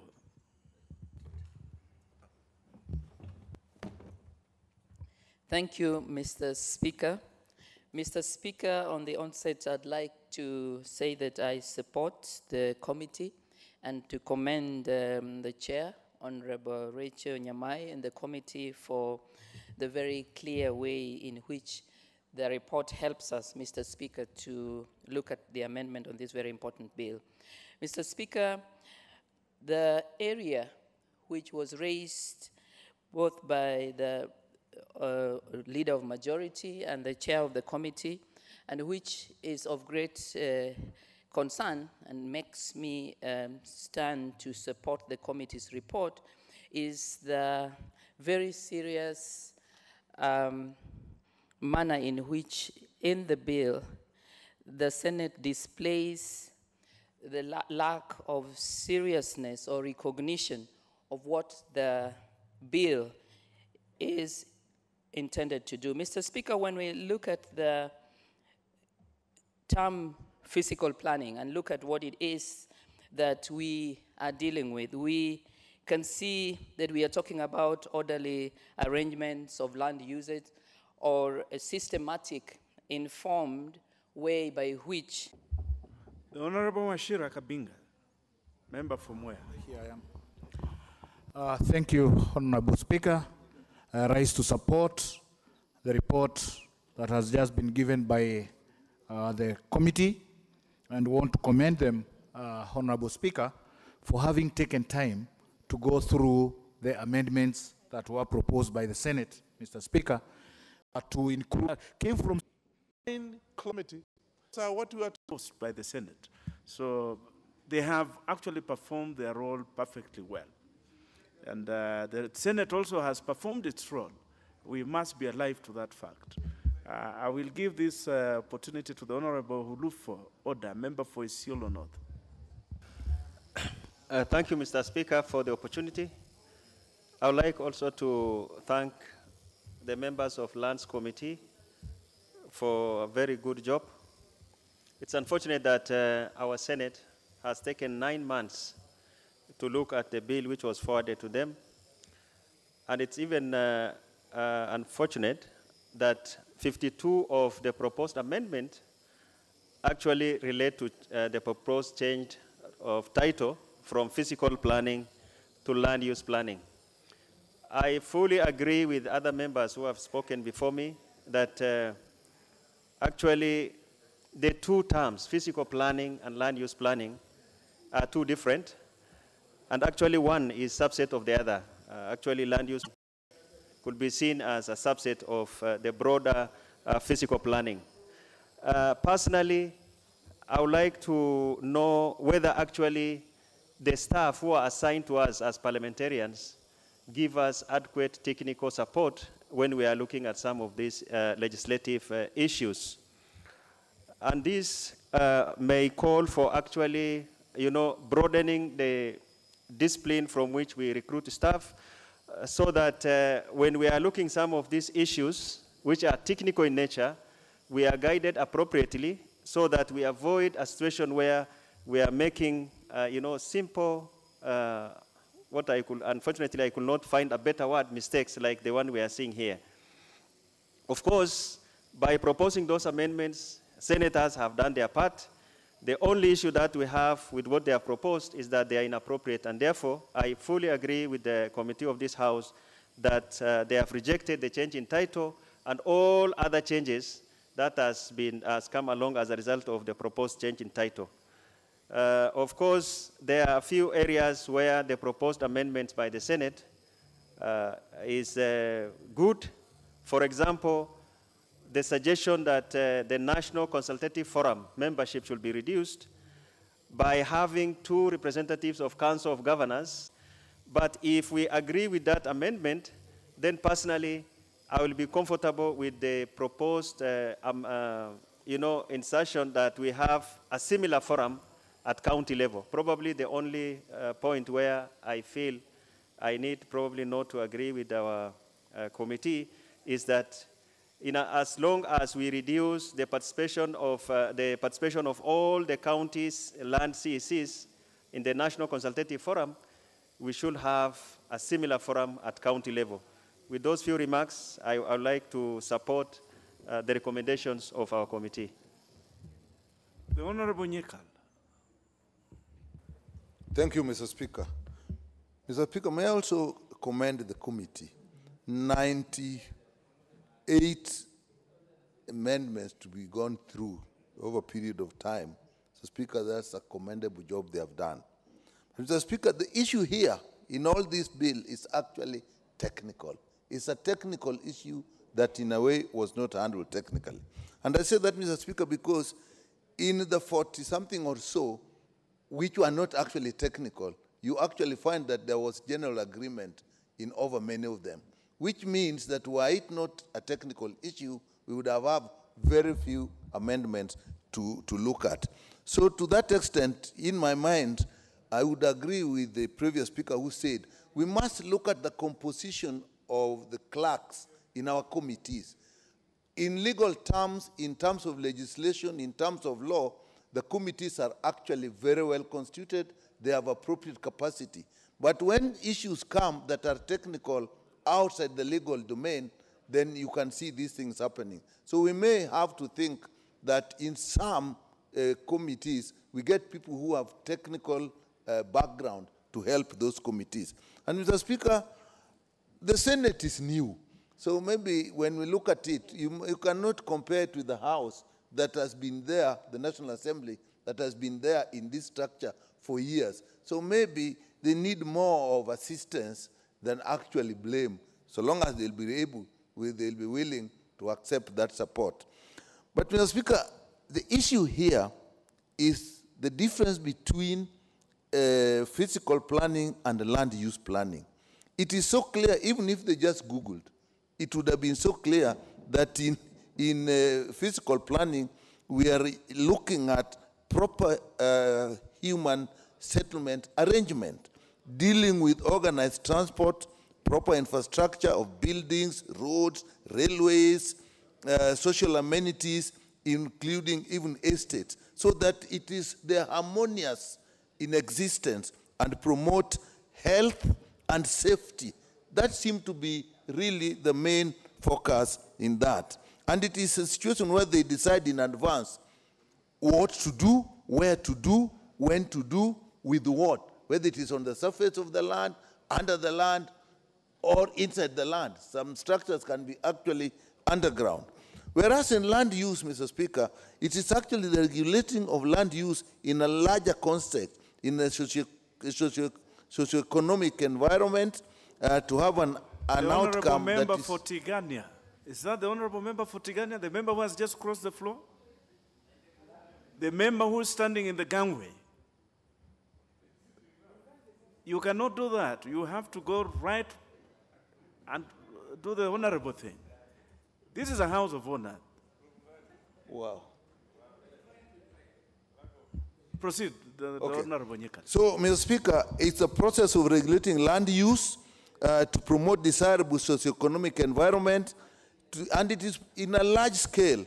Mr. Speaker, here we are talking where towns and cities are placed, where farms are placed, where dams are placed, what is farming land, what is grazing land, what is forestry, what is wildlife, what is tourism. Mr. Speaker, this is an economic aspect. So I don't see how they missed this point out. But I must say that they really lacked technical advice. That is all I can then blame for. But Mr. Speaker, I would then say, as I end, that when it comes to the mediation process, I think caution should be taken that there is proper technical advice, even before the mediation starts. Otherwise, this mediation may be stuck on just probably egos and a feeling of power, whereas this is a technical issue. Thank you, Mr. Speaker.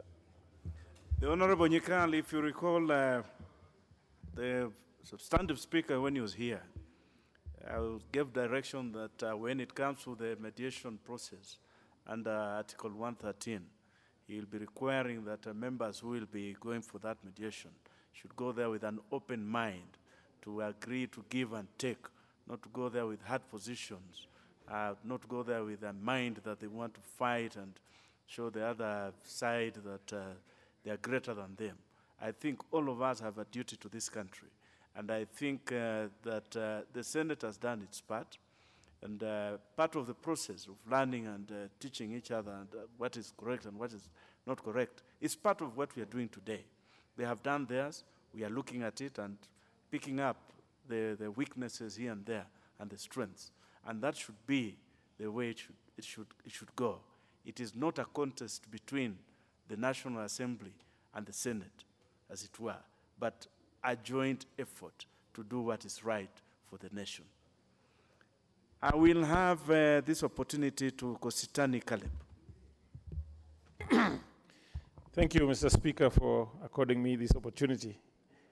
Mr. Speaker, just for the record, I'm a member of the Lands Committee, and we went through this very thorough process of having this bill passed. I remember, Mr. Speaker, and I want to commend the experts that we involved. We invited the Institute of Quantity Surveyors of Kenya, the physical planners, and we went and sat with them in Mombasa, and we went through every bit. And even the issue of the change of name came up, Mr. Speaker, and I remember, I don't want to go back to what Dr. Nyikala said. They gave a very similar explanation. What worries me, Mr. Speaker, is that it took our brothers and sisters in the Senate 9 months to actually come up and say the biggest recommendation they would have on this was the change of name. I would not want to blame, Mr. Speaker, our brothers and sisters in the Senate, but I think it is also a wake-up call so that we try and do our research so that we can have an easy engagement and come up with, we dispense with this matter. Mr. Speaker, when we sit in these houses, both the Parliament and Senate, we need to bear in mind that we are serving the people of Kenya. And as members of Parliament, we need to be seen to be taking things seriously so that we don't have to take 9 months to do such a simple thing. And you can see, Mr. Speaker, not everybody likes members of Parliament. You saw an article that was there, and I think we should be seen to be taking our work seriously. Having said that, Mr. Speaker, we support this bill, and we want to thank my fellow members of the committee and the experts that we invited for their contribution and the time they gave for us to come to this far. Thank you, Mr. Speaker. The Honorable Bunyasi, member for Nambale. Thank you, Mr. Speaker. So I rise to support this report. I think first is the work done was very laborious, but I think extremely useful in my view. But also just that it is a theme that is exploring areas that are terribly important for us, both particularly in physical planning, but also in land use. Land use is a bit more complex, but in terms of personal rights and attitudes and so on, but physical planning is extremely important. We are growing our urban centers in ways that are completely haphazard, and we are allowing this to happen every day. If you look at our little market center, the ward and further down, even to villages and so on. If you visit villages in parts of India, particularly in northern India, you'll find that they have set aside what you might call village headquarters, where there is there's free Wi-Fi, where they can download information and so on. And then there are halls where they can meet with the people. There are lots of stations and so on, radio stations. In many ways, and you can get around like you're getting around in New Delhi equivalent, for example. They have thought about it in a physical sense, but also in a socio-economic sense, because the land use planning and the physical planning are sort of subtle partners. One derives from the other, but for an experienced hand, like Professor here, Oundo, you would know that although you can analytically separate them, in practice, they must be thought of conjointly. And it's rare that you are going to close your mind entirely to one to do the other. So on that, I think that overall, the contributions of our committee and the efforts of the Senate, in my view, have been largely complementary, and I support the committee report. Well, honorable members, I think seeing no further interest in speaking to this, I will call upon the mover to reply.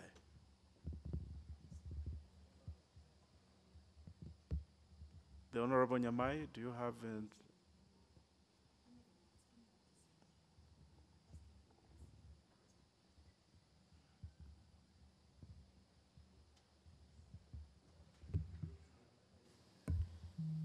Thank you very much, Honorable Speaker. On behalf of the Leader of Majority who has stepped out for some business, which is also related to this bill, I would like to thank the honorable members for the time that they've taken to look at the amendments that the Senate raised, and also compared it with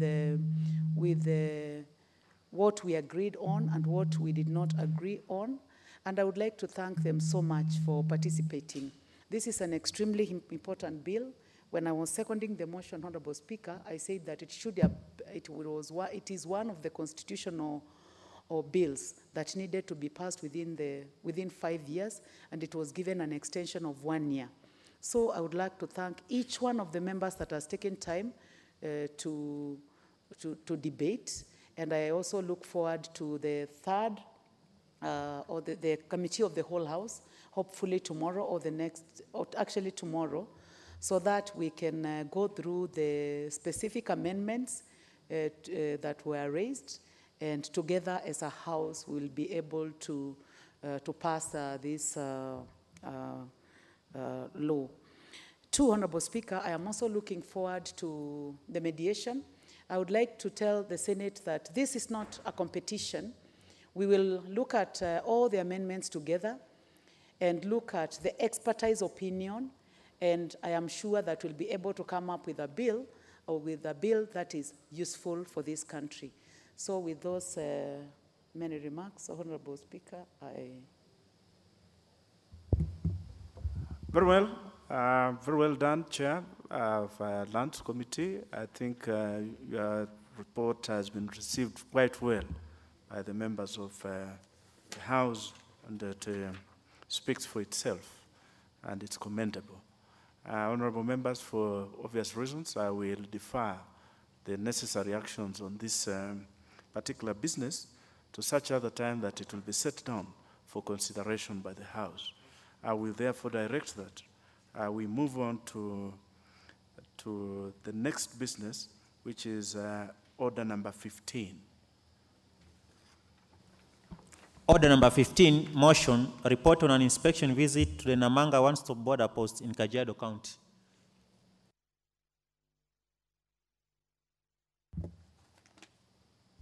Chair.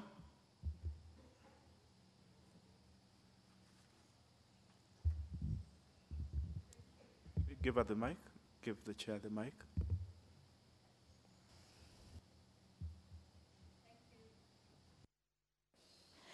Thank you, Mr. Speaker, for this opportunity. And it is, I would like to say that this House adopts the report of the Committee on Regional Integration on inspection visit of the Namanga one-stop border post, Kajiado County, held from the 7th to 10th April 2018, laid on the table of the House on Tuesday, November 13th, 2018. Mr. Speaker, the committee has been able to visit a number of the one-stop border posts across the country, and it is important to note that most of them are facing the same challenges, but most importantly, many of them, the main reason why I feel that it has not enhanced their local business, Mr. Speaker. And when we met with KRA, they pledged support for the local economy by ensuring that they will look at the issues of employment of the local communities and also for them to be able to do businesses so that they can also thrive, Mr. Speaker. Mr. Speaker, there were various observations that the committee also did take note and are of great importance for us, even as a country, as we continue to work and partner with our neighboring country, Tanzania, Mr. Speaker. And some of the observations that we did note is that there is need for better enforcement of various laws and conventions due to improved understanding of different government agencies' mandate and the value of uniform application of procedures at different borders within Tanzania. Mr. Speaker, the communities and even the traders are really, from the Kenyan side, said that the treatment that they felt, those who crossed over to do business on the Kenyan side, is not the same kind of treatment that Kenyans received when they crossed to Tanzania, Mr. Speaker. And so the committee then observed that there was need that then these laws are actually improved, and also to ensure that both countries actually have a uniform application of the procedures that happen on both sides. Mr. Speaker, also, we noted that integrating the Kenyan and Tanzanian communities requires harmonization of integration laws, especially considering the punitive action taken against the Kenyan people on free movement. Mr. Speaker, it was realized that as simple as borders, we're not saying that the Kenyan people should not abide by the laws from our neighboring country, but they said that it was very punitive, the measures that were taken once they were arrested on the Tanzanian side, Mr. Speaker. There is a general lack of harmonized charges, fees on import permits by various other government agencies, for example, the veterinary, Kenya Plant Health Inspectorate services, as charged by the two governments, that's Kenya and the Tanzanian government, and non-tariff barriers such as levies and fees imposed on small-scale traders' exports from Tanzania, Mr. Speaker. And this is all about ensuring that we harmonize so that the traders from both sides of the countries can actually, the chicken from Kajiado County, Mr. Speaker, and the communities did not feel that it was the right thing to do, and they also felt that they are not getting the cordial relationship from our neighbors from Tanzania, Mr. Speaker. And so they said that the EAC spirit not fully embraced by the neighboring partner states. The committee also observed the border community livestock issues was handled in not a very good way, and that the action taken had created a rift between the two communities. We realize that it is important that whatever each of our countries does ensures integration and not to create a greater rift between the two countries, Mr. Speaker. The small-scale women traders who sold beads along the border were restricted to certain areas of the OSB BP and cannot access potential customers, Mr. Speaker. And so we're saying, even as we construct this very huge, beautiful, big one-stop border points, it shouldn't also affect the mamambogas and the women and the people who actually used to freely trade at the border point, Mr. Speaker, and it is something which we have to protect as a country and to take care of our small-scale traders, even as we look at the bigger picture of the country and how we generate revenue and things like that. But it is very important that we also focus on our small-scale traders who reside at the border points, Mr. Speaker. And so, therefore, there are recommendations, as I conclude, Mr. Speaker, that the committee then came up with, and one of them is that the committee urges the Ministry of EAC to initiate and coordinate harmonization of laws. And we also said, as a committee, we will look at these laws on policies to be followed by the government agencies to allow for mutual trade and harmonized charges, fees on import permits. The second recommendation, Mr. Speaker, is that the Ministry of East Africa Community, in collaboration with relevant stakeholders, to urgently facilitate standardization of rules, laws, and operationalization of all border point procedures, so that what is happening is Kiunga is the same thing that happens in Namanga, so that it's the same thing that happens in all our border, in Busia as well, in all our border points, Mr. Speaker, so that it is the same, and not that one area has different procedures than the others, Mr. Speaker. The laws on coverage area of EAC free movement of locals should be relooked at in order to allow the communities living within the radius of 15 kilometers to move freely without being subjected to rigorous of the movement permits, Mr. Speaker. The committee recommends affirmative action and employment of all locals on the basis of the Constitution of Kenya. That is one of the issues that the communities that reside in Namanga actually said, and we saw that it is true and it is fit that the local communities also be considered on issues of youth employment, and also for them to also do tenders, especially tenders just as simple as operating the cyber cafes, the bureaus, the cleaning, and even the canteen. It is important that it creates employment for the people of Namanga. The Kenya Revenue Authority should allocate a certain percentage to the local community as part of support through educational scholarships and local tournaments as part of corporate social responsibility. We discussed that with KRA, and they said that they will definitely look at those issues and also take action.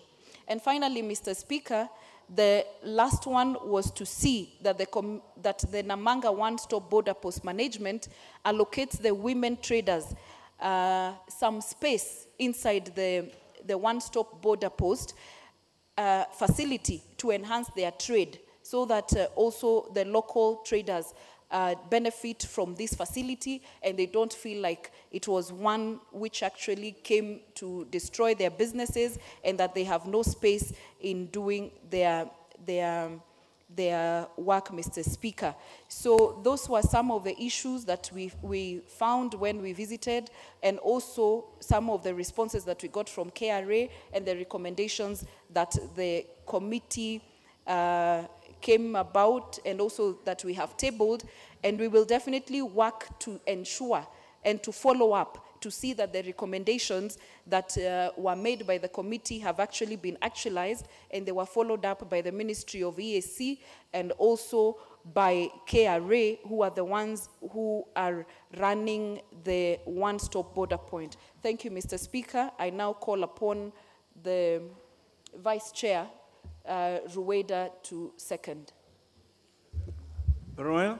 The Honorable Rueda.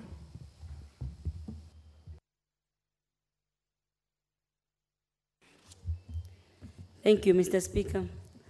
Mr. Speaker, there is a need for better enforcement of various laws and conviction due to improvement of and understanding of different government agencies, mandate, and the value of uniform application of procedures in different borders within Tanzania. Mr. Speaker, we also noted that although some of the information I'm giving, the chair has already given. Tuesday, November 13, 2018. The Honorable Danita Gatti. Thank you very much, Honorable Speaker, for the opportunity to support the report on the inspection visit of Namanga border post. Honorable Speaker, the Namanga border post is actually one of the border posts in Kenya. Honorable Speaker, I'm glad to be talking and supporting because, Honorable Speaker, I also come from a border point. I come from the Isibania, Sirare, Tarime border point in the county of Migori. And Honorable Speaker, I can attest, Honorable Speaker, that these border points are actually in the spirit of the East African cooperation that we enjoy as a country. Honorable Speaker, it is a very, very high time to commend the President, Honorable Speaker, for commissioning the Namanga, and Honorable Speaker, the Isebania border point, and also the Busia border point, among other border stations that we have, Honorable Speaker, to be able to ease trade among the countries that are countries of the East Africa community. Honorable Speaker, I want to commend the chair of the Regional Integration Committee for this extensive report, Honorable Speaker, and especially on the recommendations that need to apply to ensure, Honorable Speaker, that this cooperation really work. Honorable Speaker, I think that within the border points, Honorable Speaker, we have communities that live within these border spots, otherwise known as the OSBP, the one-stop border post, Mr. Speaker. In the Isebania border point, Mr. Speaker, for example, where I come from, we have the Kuria community that borders Sirare and Tarime of Tanzania. And Mr. Speaker, that is why I support the whole point of the chair saying, Honorable Speaker, that there is a lot that is needed to sensitize the community. Honorable Speaker, the community that lives around the border post of Isebania, of Busia, or of Namanga, Honorable Speaker, most of them are yet to understand fully the concept of these border points, Mr. Speaker, so that they are able to benefit. You will realize, Honorable Speaker, that at these border points, Mr. Speaker, there are communities, there are women, there are small traders, Honorable Speaker, as usual. Women are usually small traders, you know, hawking these little things, Mr. Speaker, that really do not add value. Mr. Speaker, they always see those buildings. In Isebania, for example, they do not even move very close. You realize they are trading on very minute, you know, products. How can we, Honorable Speaker, as a country, ensure that these women, these young people who live by the borders, these border points that actually earn this country revenue, Mr. Speaker, are people who are actually capacitated. They are created, their awareness should be created to be able, Mr. Speaker, to actually go into those offices and actually jobs are created for these communities. Mr. Speaker, I want to support the idea that we need to sensitize and engage KRA. Mr. Speaker, KRA is making a lot of money and earning this country a lot of revenue through these border points. How can KRA, Mr. Speaker, be mandated to make sure that a portion, even if it's a little percentage, Mr. Speaker, of their revenue goes to CSR, goes to supporting women, supporting young people, supporting communities that, Mr. Speaker, live within these borders of Isebania, of Namanga, of Busia. So that, Mr. Speaker, those people are able to benefit and know that this is a project that they have embraced within their community, and this is not just a project that belongs to the national government. Honorable Speaker, I want to also quickly say that, Mr. Speaker, even with these border points, Mr. Speaker, we need to also ensure that these people who just live within these borders, Mr. Speaker, are given a leeway. And as the chair is talking about a certain perimeter, you know, we have a radius. If, for example, I come from Isebania, and I must be given you know, some radius of distance where, Mr. Speaker, I can operate with having been subjected to a lot of you know, torture around the borders. We need to sensitize these customs officials, Mr. Speaker, Because we have seen situations by which, Mr. Speaker, trucks of oil are actually staying at the border points for almost 3 days, 4 days, 5 days, without paperwork that is properly in place to ensure that these trucks carrying fuel from Mombasa, Kenya, going to Tarime, Tanzania, Mr. Speaker, are able to quickly transition and quickly pass by the borders, Mr. Speaker, so that they continue doing their businesses. Mr. Speaker, I think for me the border points are actually in the best interest of trade in this country. And Mr. Speaker, it is good we are talking about Tanzania. Mr. Speaker, you're aware that honestly Tanzanians are actually somehow a little bit skeptical when it comes to their engagement of business with Kenya. Because, Mr. Speaker, they always think that Kenyans are extremely capitalistic, Kenyans are extremely rough, and Kenyans want everything for themselves. How then, Mr. Speaker, can we ensure that even within our own customs, within our own East African countries, we are able to bring in opportunities where we are sensitizing our people so that they are able... The Honorable Danita, I'm sure your intentions are noble, and, but the Republic of Tanzania is a friendly republic to the Republic of Kenya. We shall maintain cordial discussions as far as it comes, as far as it concerns the Republic of Tanzania. So I would request you to withdraw the comment that they do not consider Kenya as very friendly to their business enterprise. Mr. Speaker, allow me to withdraw. But Mr. Speaker, what I'm just simply, in simpler terms saying, Mr. Speaker, because I border Tanzania. I come from a Isebania border. And Mr. Speaker, they always think that we are a bit too strong. Let me use that word, Mr. Speaker. We are too aggressive, too strong when it comes to, looking for business opportunities. And Mr. Speaker, that's what I was suggesting, that it's high time that we try to really create that atmosphere that our brothers from the other side feel really that we are really in a mutual relationship, Mr. Speaker, because that is the intention of the East Africa, community. Mr. Speaker, allow me to quickly say, Mr. Speaker, from my own experience and from what the chair of regional integration has quickly mentioned, Mr. Speaker, that in situations where we have these border points, the OSBPs, that we are calling them, Honorable Speaker, these areas, Mr. Speaker, should actually be strengthened. How can we ensure, Mr. Speaker, because these borders are actually points that actually generate a lot of revenue to this country. In Isebania, where I come from, Mr. Speaker, you realize that that county or that region of Isebania Tarime actually generates and collects almost over 200 million shillings to this country. Mr. Speaker, that is a lot of money. And Mr. Speaker, it is really high time that we invested heavily on our borders.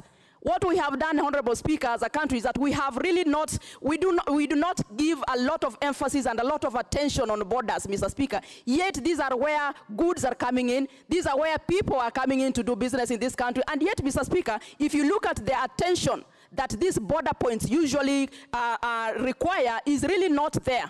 In Isebania, for example, Mr. Speaker, we need to be seeing a lot of, activities going on. Those are countries, and those are actually counties and constituencies and borders, Mr. Speaker, that people are supposed even to be rich.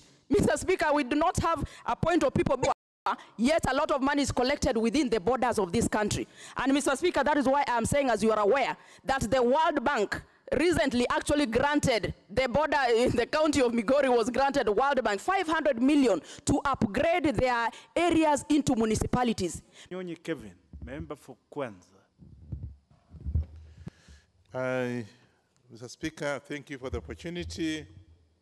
I'm not a member of this committee, but I want to take this opportunity to thank them for whatever they have presented to us. And I think needless to stress, one, their recommendation, the mutual trade between Kenya and Tanzania, I support that. The standardization of the border points, it's a long border line between Moshi all the way up to the border in the north. Mr. Speaker, it's good to have this border at least have the standard way of looking at it. I've been there personally, I've been in Namanga, and I was impressed the way the movement of the people from both sides. And I think it's good to have standard way of actually looking at each other. I know the Kenyans and the Kenyans going into Tanzania have been construed to me to be very aggressive. Yeah, they're very aggressive. They want to get anything in their way. Of course, Mr. Speaker, you will excuse, but we are not having a very good name. Because this country, I was there, I was taking a cup of tea at one time, and observed the way people move.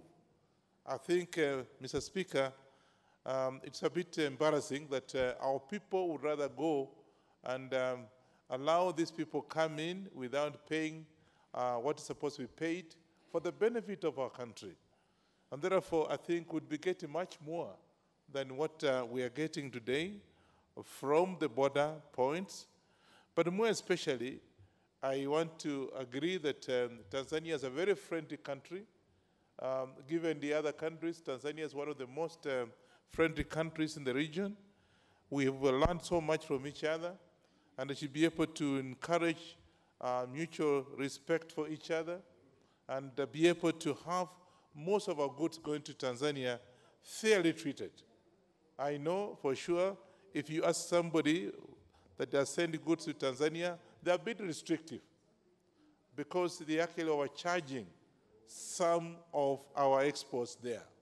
Today, I'm told, you know, at one time, I think 5-10 years ago, our export to Tanzania was quite high, but it's dwindling over time.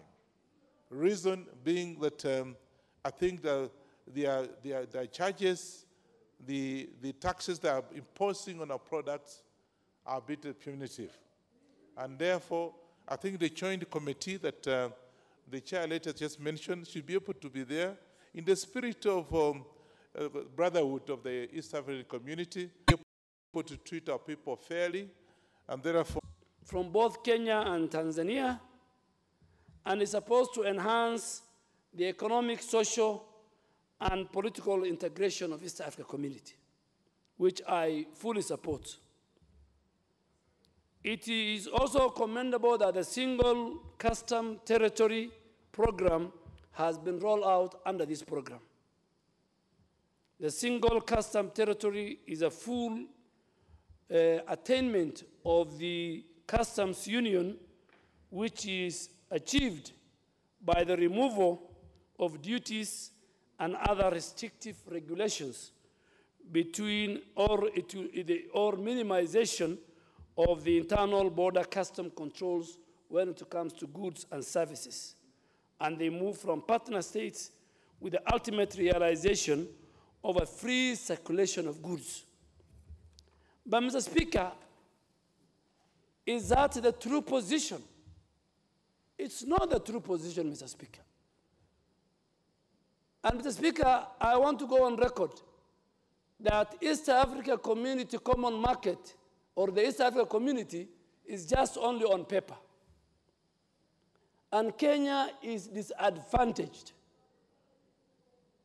And the business we are doing with Tanzania, particularly under the current good coming from Kenya, first must be satisfied and certified by the equivalent of the Kenya Bureau of Standards of Tanzania. Stiff rates, tax rates on goods coming from Tanzania. It must be an eye for an eye.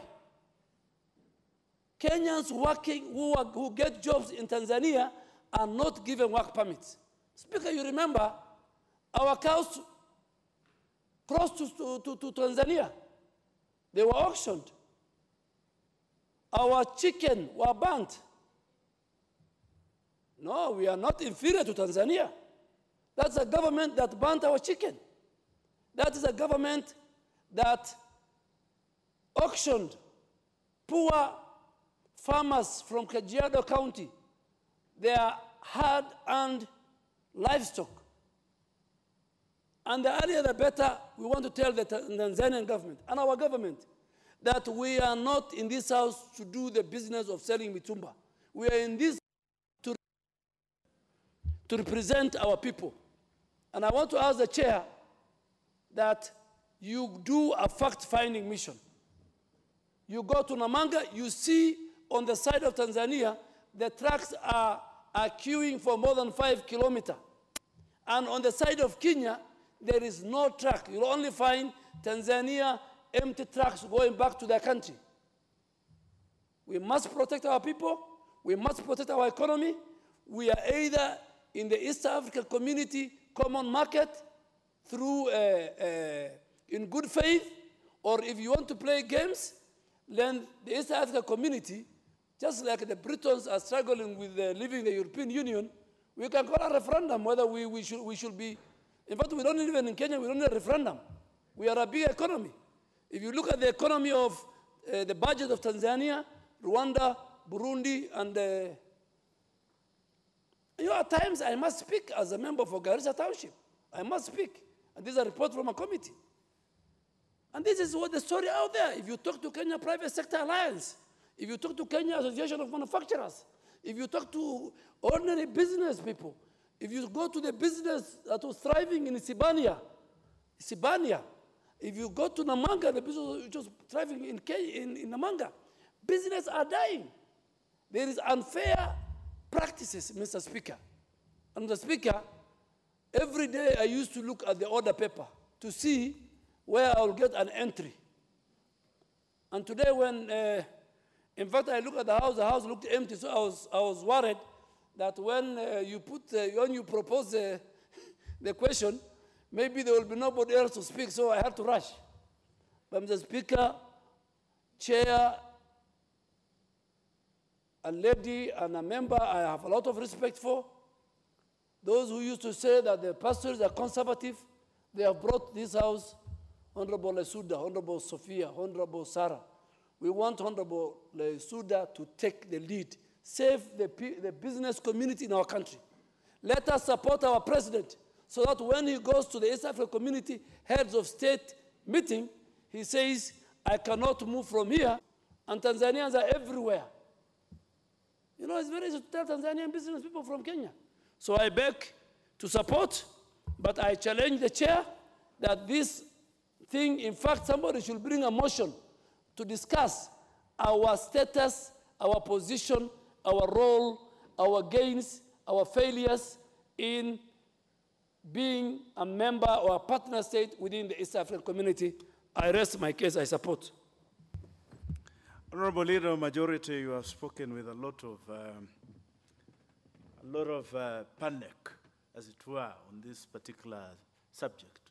But I am sure you must be alive to the ethos and the spirit of the East Africa Corporation, the East Africa Community Corporation, and I'm sure you must be alive, and the chair too, to the underlying principle of non-proliferation of technical barriers and non-tarific barriers to trade that should actually guide the relationship between the countries in the community. And I'm sure that is what we're speaking to.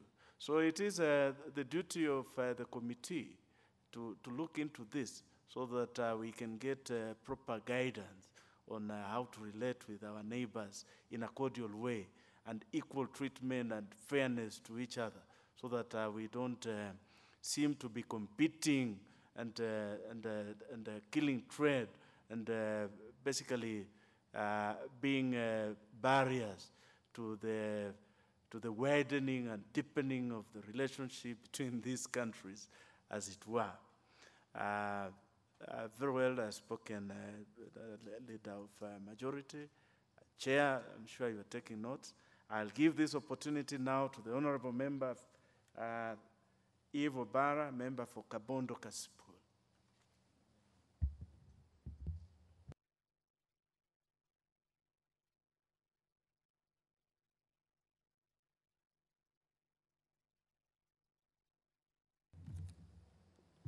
Thank you very much, Mr. Speaker, for giving me this opportunity to speak on this report, which I support. Mr. Speaker, I am a member of this committee, and I want at onset to appreciate that business and movement of goods and services with the introduction of the one border post has certainly improved. I want to also appreciate that revenue has also improved that we are collecting from these border posts, and I want to thank the KRA for the good job that they are doing.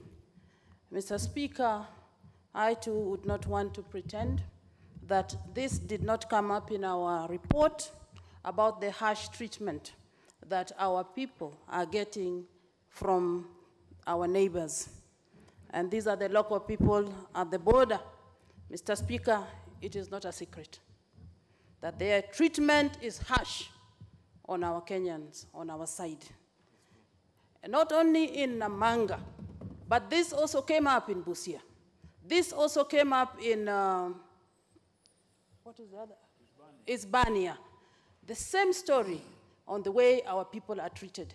And as a committee, we said that this must be brought to the ministry in charge, that it must be handled politically, so that our people are not treated like second-class citizens, yet the business that their neighbors are enjoying, majority of it is from Kenya.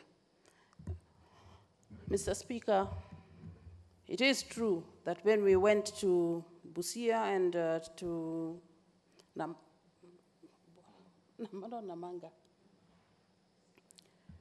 Isbania, the trucks on the other side, it's what the majority leader has said. You could see, obviously, that there was unfair treatment. And even the KRA were feeling frustrated because the trucks came from Uganda, from Mombasa, right across to Uganda. And the first stop was on the Uganda side, not even on the Kenyan side. That is, where am I keep on? Isbania, where I'm keeping forgetting Isbania. Not to preempt what is going to come from the report, because this is clearly stated in our report from Isbania. Back to Namanga. Again, Mr. Speaker, it is about employment of the local community. And here we had an issue of what do you define as local? Is it the indigenous, or is it just the people who happen to live there? And we said that a certain quota must be given to the indigenous community in that locality.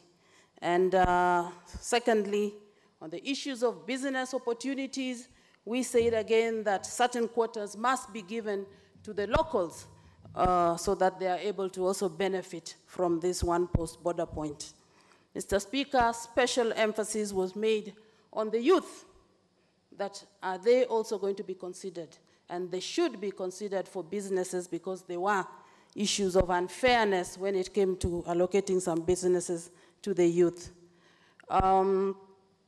Finally, Mr. Speaker, I think that as much as the ministry is looking at coordinating and harmonizing the laws that govern trade, as much as they are looking at standardizing rules across all borders, Mr. Speaker, so long as we don't sort out this issue of our people being made to feel like they are second-class citizens in this entire operation, Mr. Speaker, I don't think, as a country, we would be talking about East African community, about cordial relationships and those kind of things. Let us look at it. Let's see how we can handle it politically so that our people begin to feel that they too are appreciated as Kenyans. Thank you very much, Mr. Speaker, and again, I support. Thank you. The Honorable Barra, what happened to the big brother, Kenya being the big brother in the relationship and allowing the others to piggy bank a little bit so that they can also catch up? Sometimes the big brother suffers a little more than the smaller one. But very well, your contribution is noted. It's just a comment from. I will give this opportunity to the Honorable Teia Marani, a member for Kajiado. Thank you, Honorable Speaker, for giving me this opportunity also to support this report. I'm a member of this committee and a member of Kajiado County, where the border is. And I was among the team who went to the ground. Mr. Speaker, these matters on the border post, the committee did a lot of work. We met several groups. We met the government agencies and all stakeholders. And also we got time to interact with the community and get the information from them and the problems they are going through. Honorable Speaker, as per what the Honorable Chair said, our people don't get employment, which I think is a requirement. And in that border post Kajiado, I think the list we were given is very little. Very few people are employed. So it was a big issue, which sometimes leads to demonstrations in the county.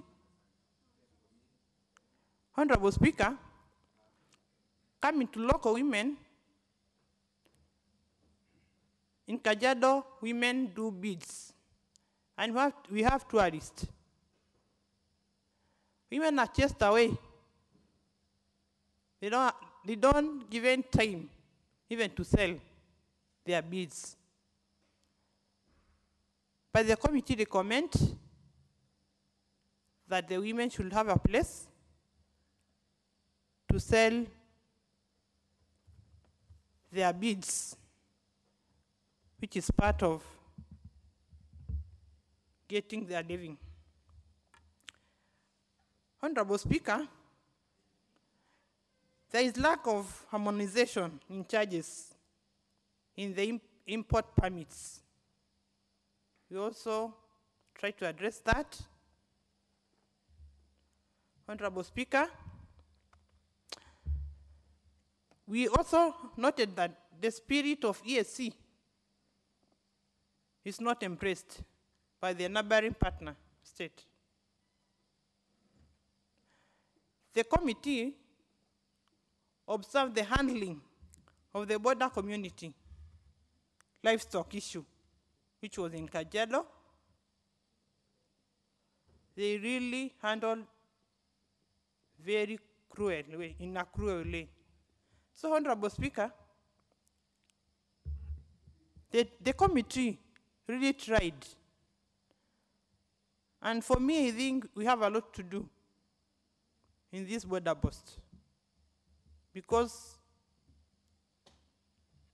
we need to address these issues so our people benefit and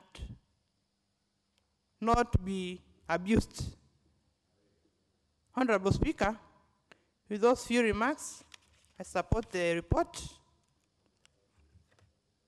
and it needs to be done a lot in those borders. Thank you. Baran, we shall now have the Honorable Dege, member for Nyatike. Thank you very much, Honorable Speaker, for giving me this chance. First, let me point out that my constituency borders Tanzania, and I think in Migori County we have almost the longest border with Tanzania. And today I'm surprised if we can sit here and start praising our relations with Tanzania when my people are suffering every day. But let me first say that I support the report with the following recommendations. This insecurity we are experiencing now in my constituency is because of how we manage our borders. And you'll agree with me that on the Kenyan side, if a criminal crosses to Kenya, Kenyans themselves will volunteer to hand over this criminal back to Tanzania.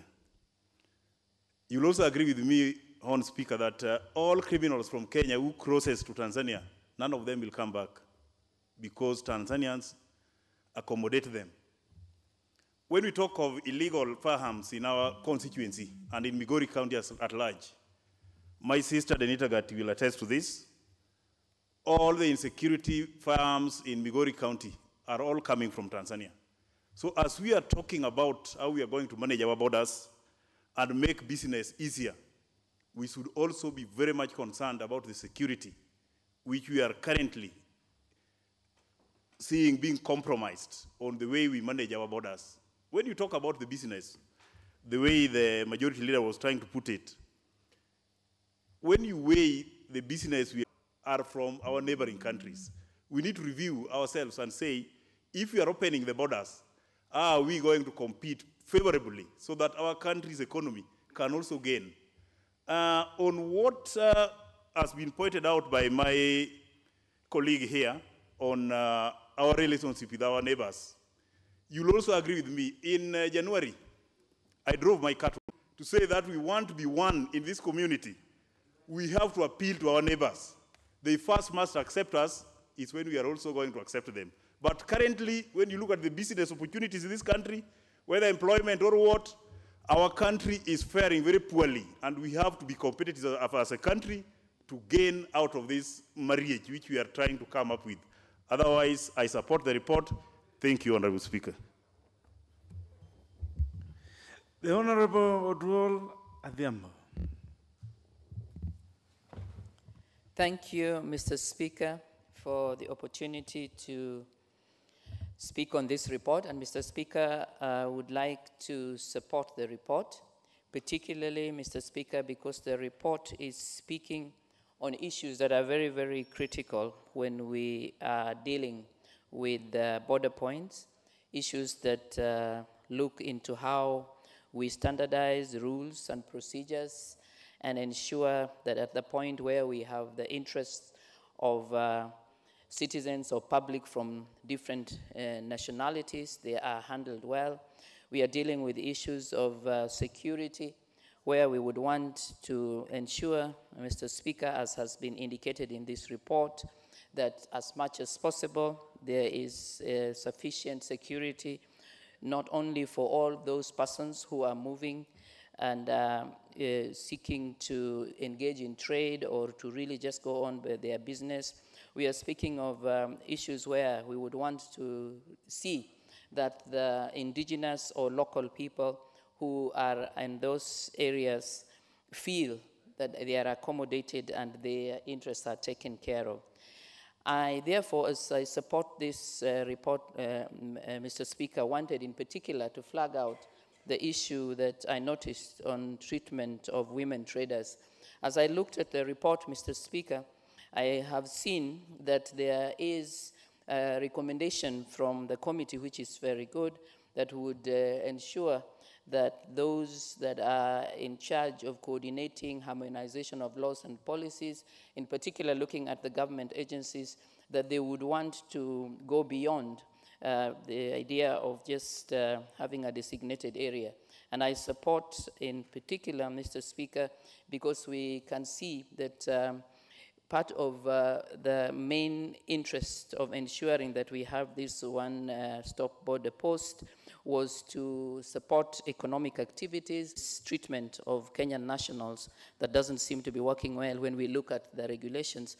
I wanted to just interest the committee as we look particularly at the manner in which we are going to be dealing with movement of goods and peoples. I have a special interest, Mr. Speaker, on child protection and by extension looking at the protection and security of women, not only in terms of whether they will have room to sell their merchandise such as beads, but also sometimes the tendency that women could become victims either of trafficking for purposes of sexual trade, or that children could be unaccompanied or could be in the company of people who might purport to be their guardians or people who are, have their best interests at heart, but they do not. And therefore, Mr. Speaker, as I looked at the report and saw the way in which there was concern of how it is that we would have the government agencies and all the key stakeholders address interests of all the categories, including youth, when we are talking about their seeking to be supported to open companies, to interest the committee, to look in particular at how the movements of peoples would also, by way of security, begin to have a keener eye to look at movement of children, movement of perhaps young girls, and to bear in mind, Mr. Speaker, that we know that there is worldwide a lot of movement of persons that in a number of cases can be seen as trafficking of persons, and it sometimes is something that is extended even to young persons, maybe for domestic labor and other areas. And we know that when we are looking at the border point, then we are going to experience issues because we will find that there will be exits, there will be issues of transition, and there will also be points at which they would be originating from one border into another. And so, Mr. Speaker, I want to thank very much the committee as I look at the report and look at the recommendations, but also, finally, Mr. Speaker, also encourage that when we talk about youth, and I see the recommendation asking that the ministry responsible for youth affairs to facilitate youths to register companies and apply for tenders. Mr. Speaker, my experience when I visited Israel was that one of the main reasons why they do very well in getting youth and other categories to engage or create employment is that they are known as the startup capital or country of the world. So as we recommend and indeed seek to get youth to register, Mr. Speaker, I would have also interested the committee or said that we need to be thinking as the youth register their companies, what are we doing in terms of planning for startup capital? Because when we do not also support, by way of framework, getting those ideas of the startup capital, sometimes we are going to find that the youth become maybe discouraged or end up in a situation where they could fall prey to ideas that are not useful. Mr. Speaker, with this, I support. Everyone, members, allow me to recognize members of the Board of Management of Caps House Secondary School, Aldai constituency, Nandi County, who are seated in the public gallery. They are welcome to observe the proceedings of the assembly. We shall now have a contribution from the Honorable Gishimu Gidinji. Thank you, Mr. Speaker, for the opportunity to contribute in support of this motion on the report by the Committee for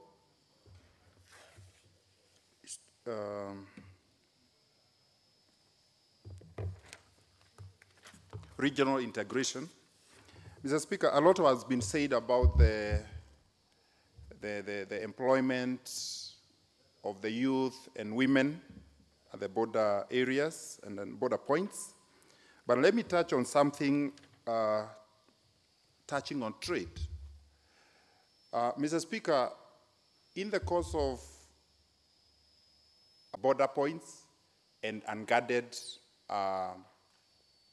boundaries with other neighboring countries, and they do not find their way through the legal channel, especially the port.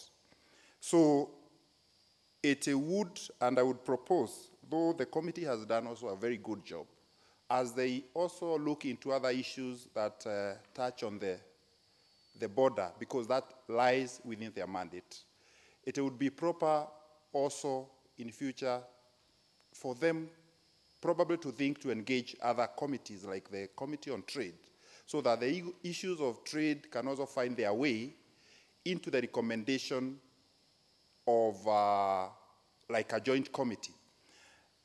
And another area that I would support one of my colleague honorable members who has said, it a bit logic when a certain good comes from, or a commodity comes from Kenya, and it's cheaper when it's sold in the neighboring country.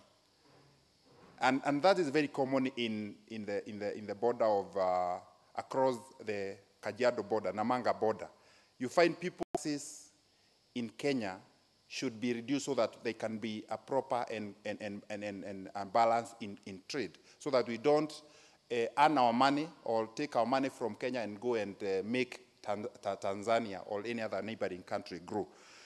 Mr. Speaker, another issue that needs to be looked at, it's the EAC bilateral trade. Honorable Gishimo, you said you are a member of the Trade Committee. Yes, Mr. Speaker, I am. Very well. I was just wondering what happened to the East Africa Community Customs Union, that we have uniformity of customs and tariffs across East Africa. But make your contribution. Proceed. The problem that we have is that some of the East African, actually Tanzania has, is very slow in embracing that. And that is why you find there is a bit of imbalance between Kenya and Tanzania. They are reluctant to accommodate our products, but they are easily fueling and moving their goods into the country. So basically, that's an area that goes further than what the committee did. So let me not delve so much into that. But it is the high point that our country, through the leadership and through the relevant ministries, should push Tanzania to embrace that free trade agreements that have been signed amongst the East African communities. So, Mr. Speaker, the other issue that should also be looked at across the borders, not only at Namanga in Kajiado, in all the border points, it's actually security. And that falls under the Ministry of Interior and Defense. They should come up together and make our borders very, very, very safe, and so that we don't have an influx of illegal firearms coming from the border points. And especially that has been happening a lot from the northern eastern border points, and it's the high time that that is restrained at all cost. Mr. Speaker, because a lot has been said about this report, let me beg to stop at that point so that another member can also have an opportunity to contribute. I do support. Well, the Honorable Oyo Nyango, member for Moroni. Thank you very much, Mr. Speaker, for giving me the opportunity to also speak to this report. I want to say that the report is a very good report because the committee came up, found mechanisms of bringing business process under one roof, and this will make it simpler and easier for businessmen from either divide of the East African countries to do their business better. I have listened to the various excuses and fears that have been expressed on the floor of this House by my colleagues.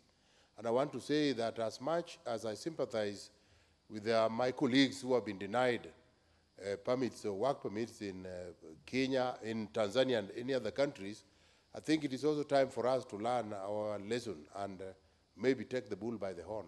We have relaxed our systems so much such that while Tanzania is busy protecting the few job opportunities that they have so that their people can get proper placement, we are busy opening the door so wide so that so many useless Asians and Chinese are flooding our country, taking useless and small-scale The Honorable Oyo.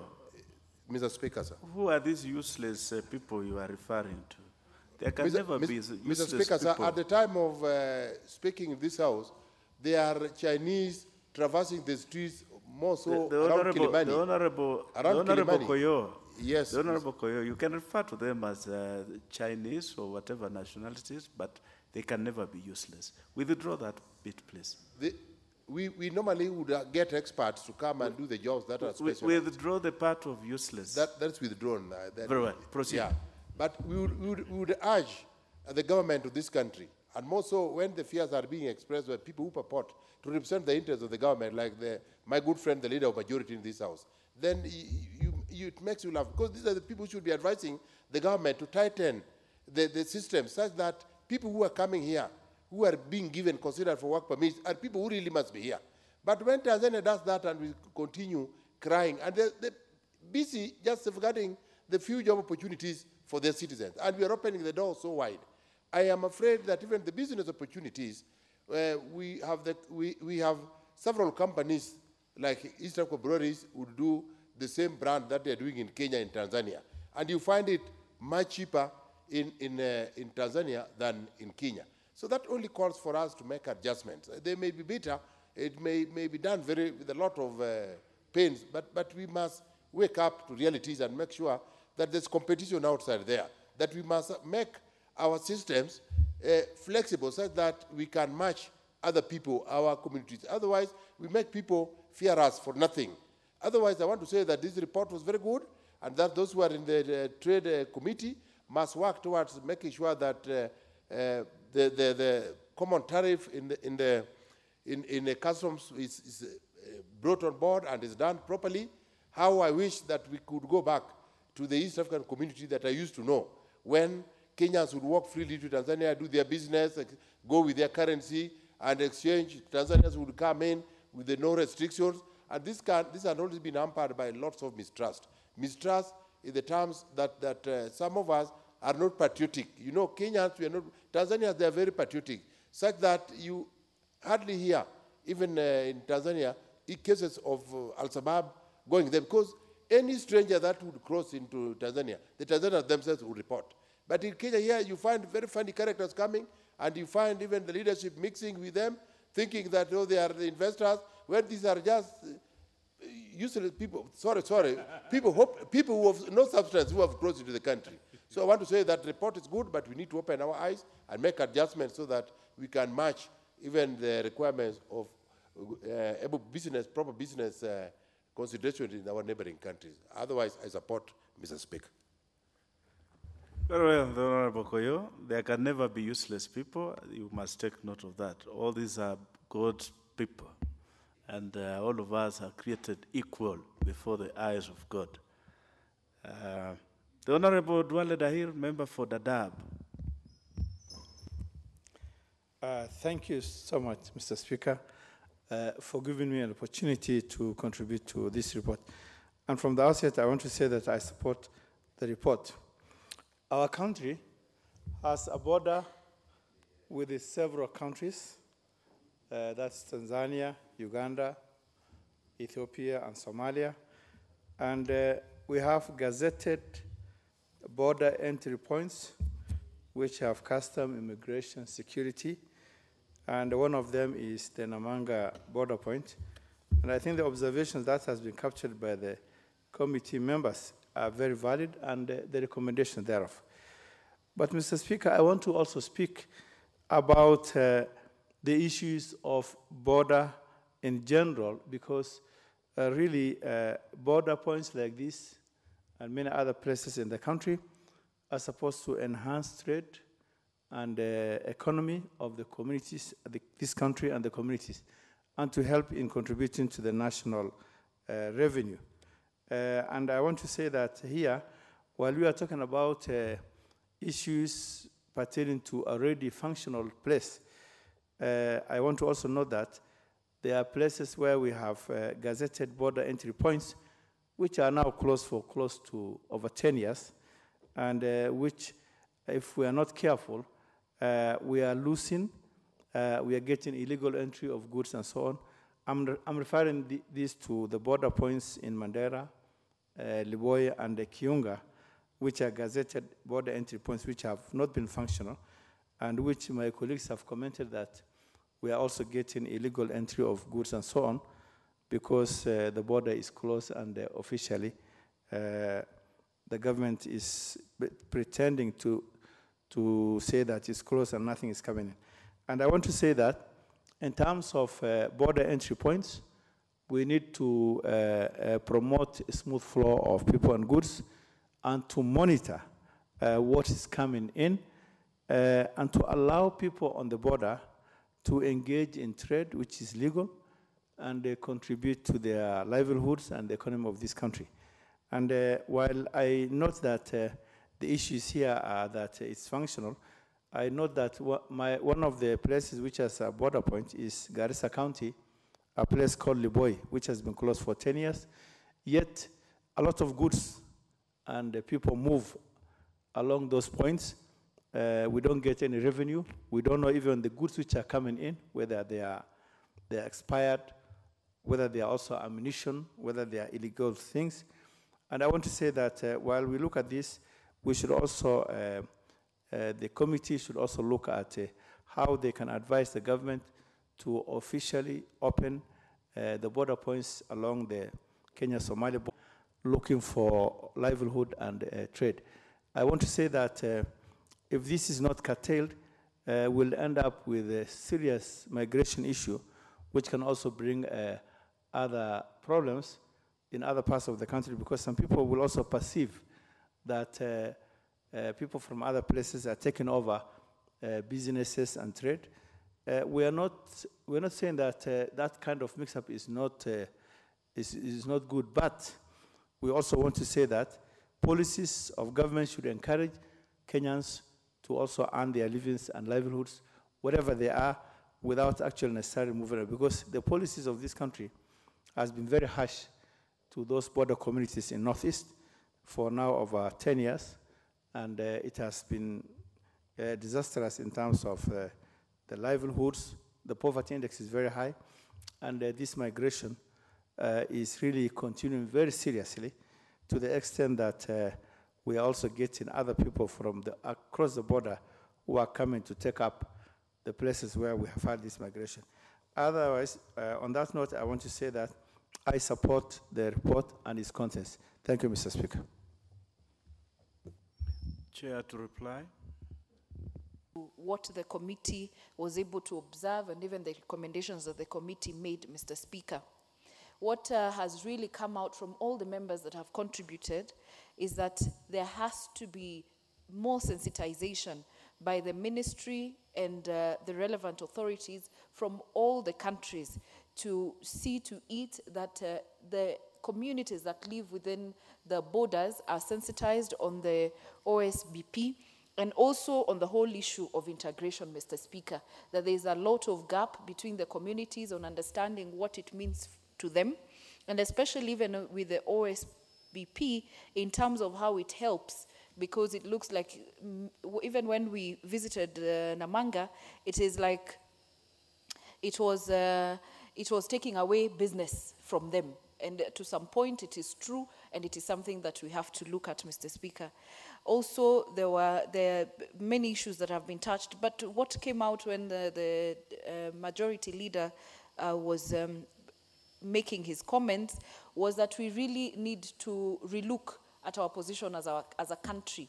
And this has been captured in our report, Mr. Speaker, and even in other reports that we have tabled in this House, where we have had even conversations with the ministry officials, with the CS, on how are we benefiting as a country. And even later, because we will be asking the House to adopt a report on the financials of EAC, Mr. Speaker, Kenya is one of, we are the greatest contributors to the community. And definitely it is of importance for Kenyans to know of what value then is EAC to Kenyans.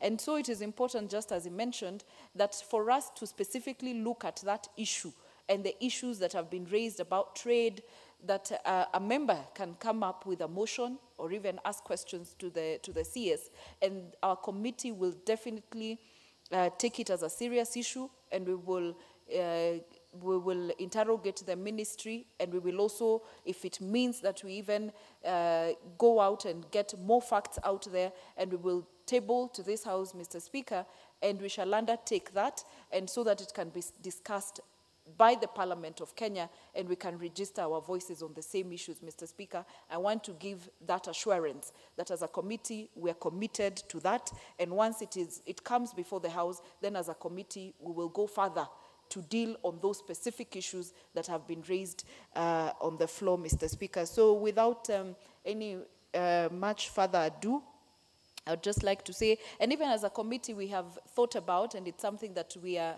are on advanced stages, that the committees of all the member states that deal with EAC, whether we can have a forum where we can actually understand as members of parliament from all the countries on the issues that have been raised, and we can also, you know, just discuss on this issue so that we can ensure that the issue of integration is not just on paper, but is actually a reality and it serves all countries fairly. So I beg to reply.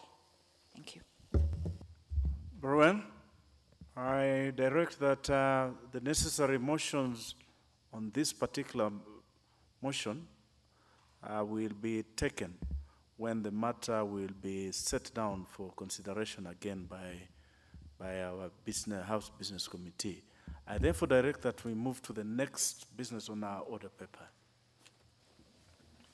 Order number 16, the County Statistics Bill, Senate Bill number 9 of 2018, second reading.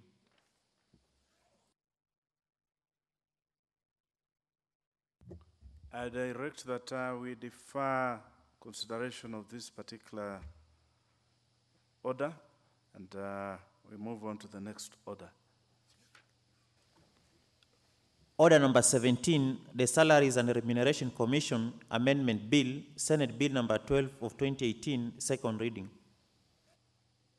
I also direct that consideration of this particular order is deferred to the next time that it will be set down for consideration, and that we move to the next order.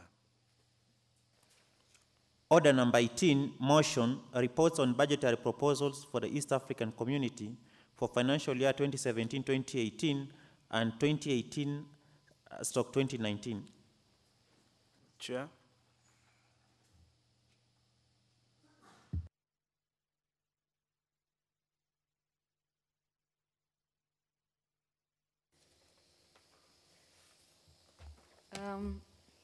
Okay. Thank you, Mr. Speaker. So it's getting a bit disorganized, but let me just get the order paper.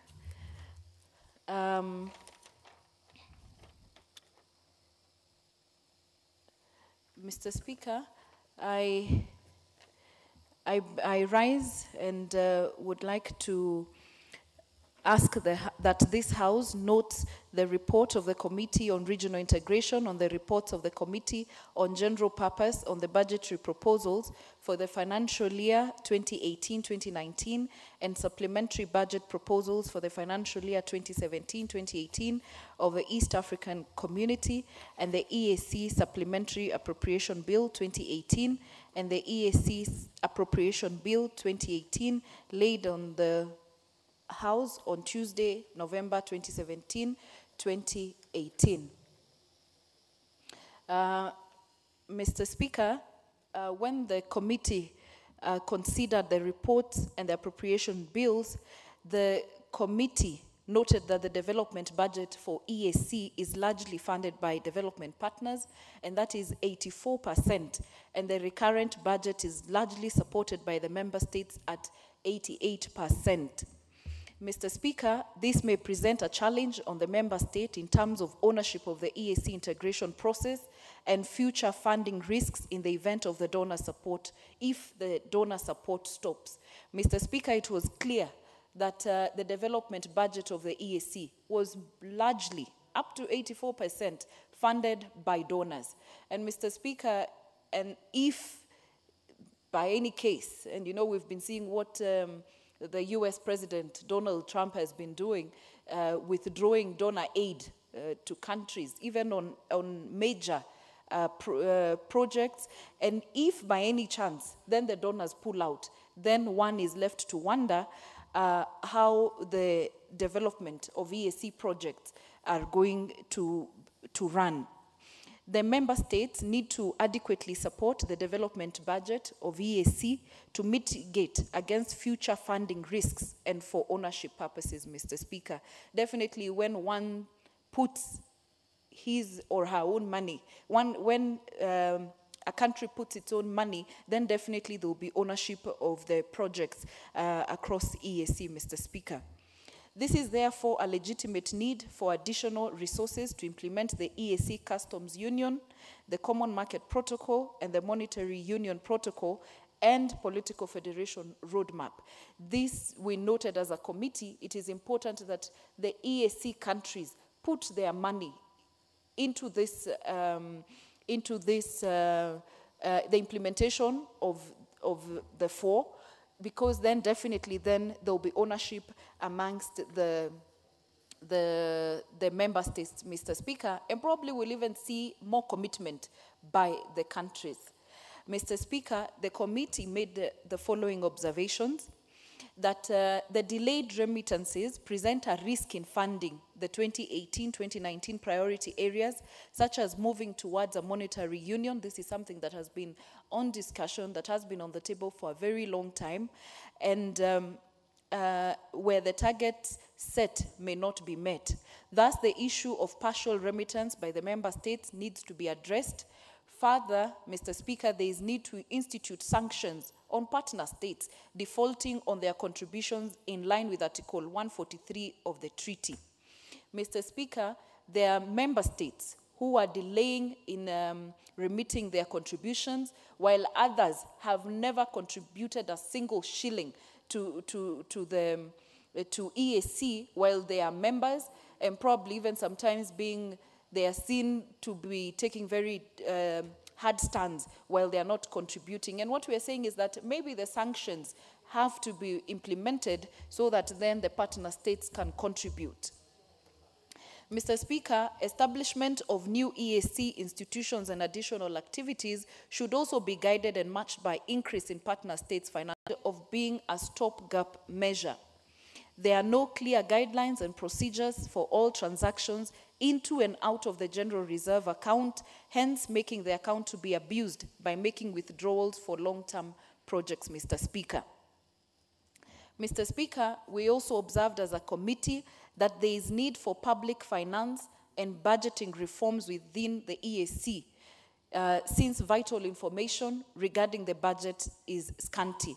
For instance, the budget for various organs and institutions of EAC are not broken down to recurrent and development. When we looked at the documents, Mr. Speaker, it was not clear to us what is recurrent, what is development, and also even giving us project details as where a certain project has reached, who is implementing it, and where has it reached.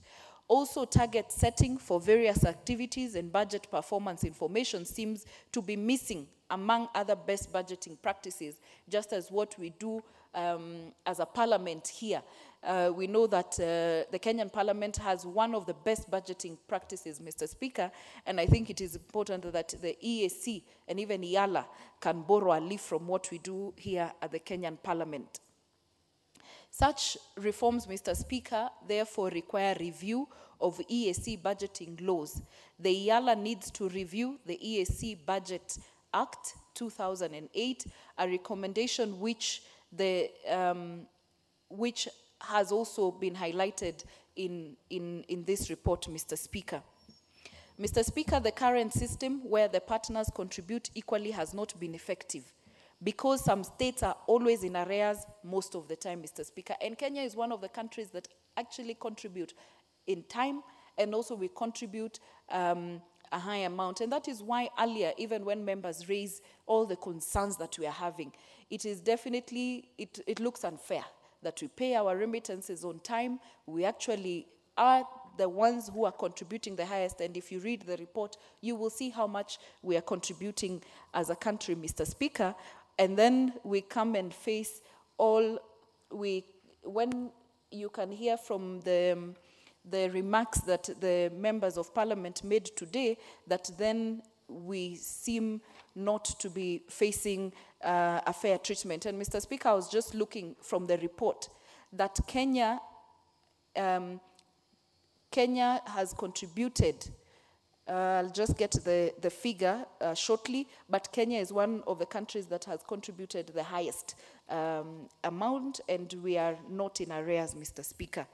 The current system where the partners contribute equally, as I've mentioned, has not been effective because some states are always in arrears most of the time. There is therefore need to review the current systems of contributions by partner states, taking into considerations partners such as the gross domestic product of each partner state, the population, percentage of a country's tax on imports, increased equal contribution, weighted voting rights, and secretariat membership, among other variables. And Mr. Speaker, it is important for us to even look that, you know, we have equal voting rights while some country has not even contributed to EAC, but when it comes to all the member states sitting on the table, then they are equal. They have the equal voting right as well, Mr. Speaker. The report has been submitted. We also noted that the report has been submitted to the National Assembly without the records of debates and resolutions of IALA on the report, which is contrary to Article 65A of the East African Community Treaty, and we saw it fit that we take note of that so that it can be noted, and that in future then the report of IALA has to accompany the report that was forwarded to the committee. In conclusion, Honorable Speaker, the committee therefore thanks the Office of the Speaker and the Clerk of the National Assembly, and also the Office of the Cabinet Secretary, because we really engaged them when we were looking at this report for East Africa Community, for the support that they extended us while we were preparing this report. And the committee's recommendation on this is that the Council of Ministers should establish clear guidelines and procedures for all transactions into and out of the general reserve account, and refrain from using reserve account funds for long-term running projects. And also, we recommend that the clerk of IALA should submit to the National Assembly reports with relevant records as envisaged under Standing Order 212, Mr. Speaker. Thank you, Mr. Speaker. I would like now to call upon the Member of Parliament of Dadaab to second the motion. Thank you. Very well. Honourable Member for Dadaab. Very well. Honourable members, allow me to propose a question that this House note the report of the Committee on Regional Integration, on the reports of the Committee on General Purpose, on the budgetary proposals for the financial year 2018/2019, and supplementary budget proposals for the financial year 2017/2018 of the East African Community, the EAC Supplementary Appropriation Bill 2018, and the EAC Appropriation Bill 2018, laid on the table of the House on Tuesday, November 27, 2018.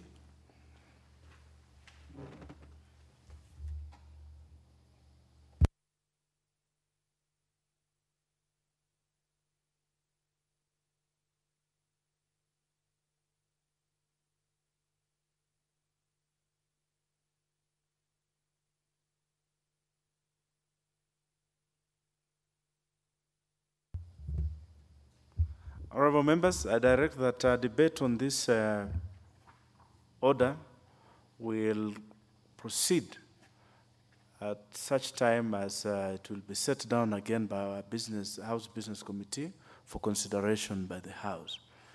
Honourable members,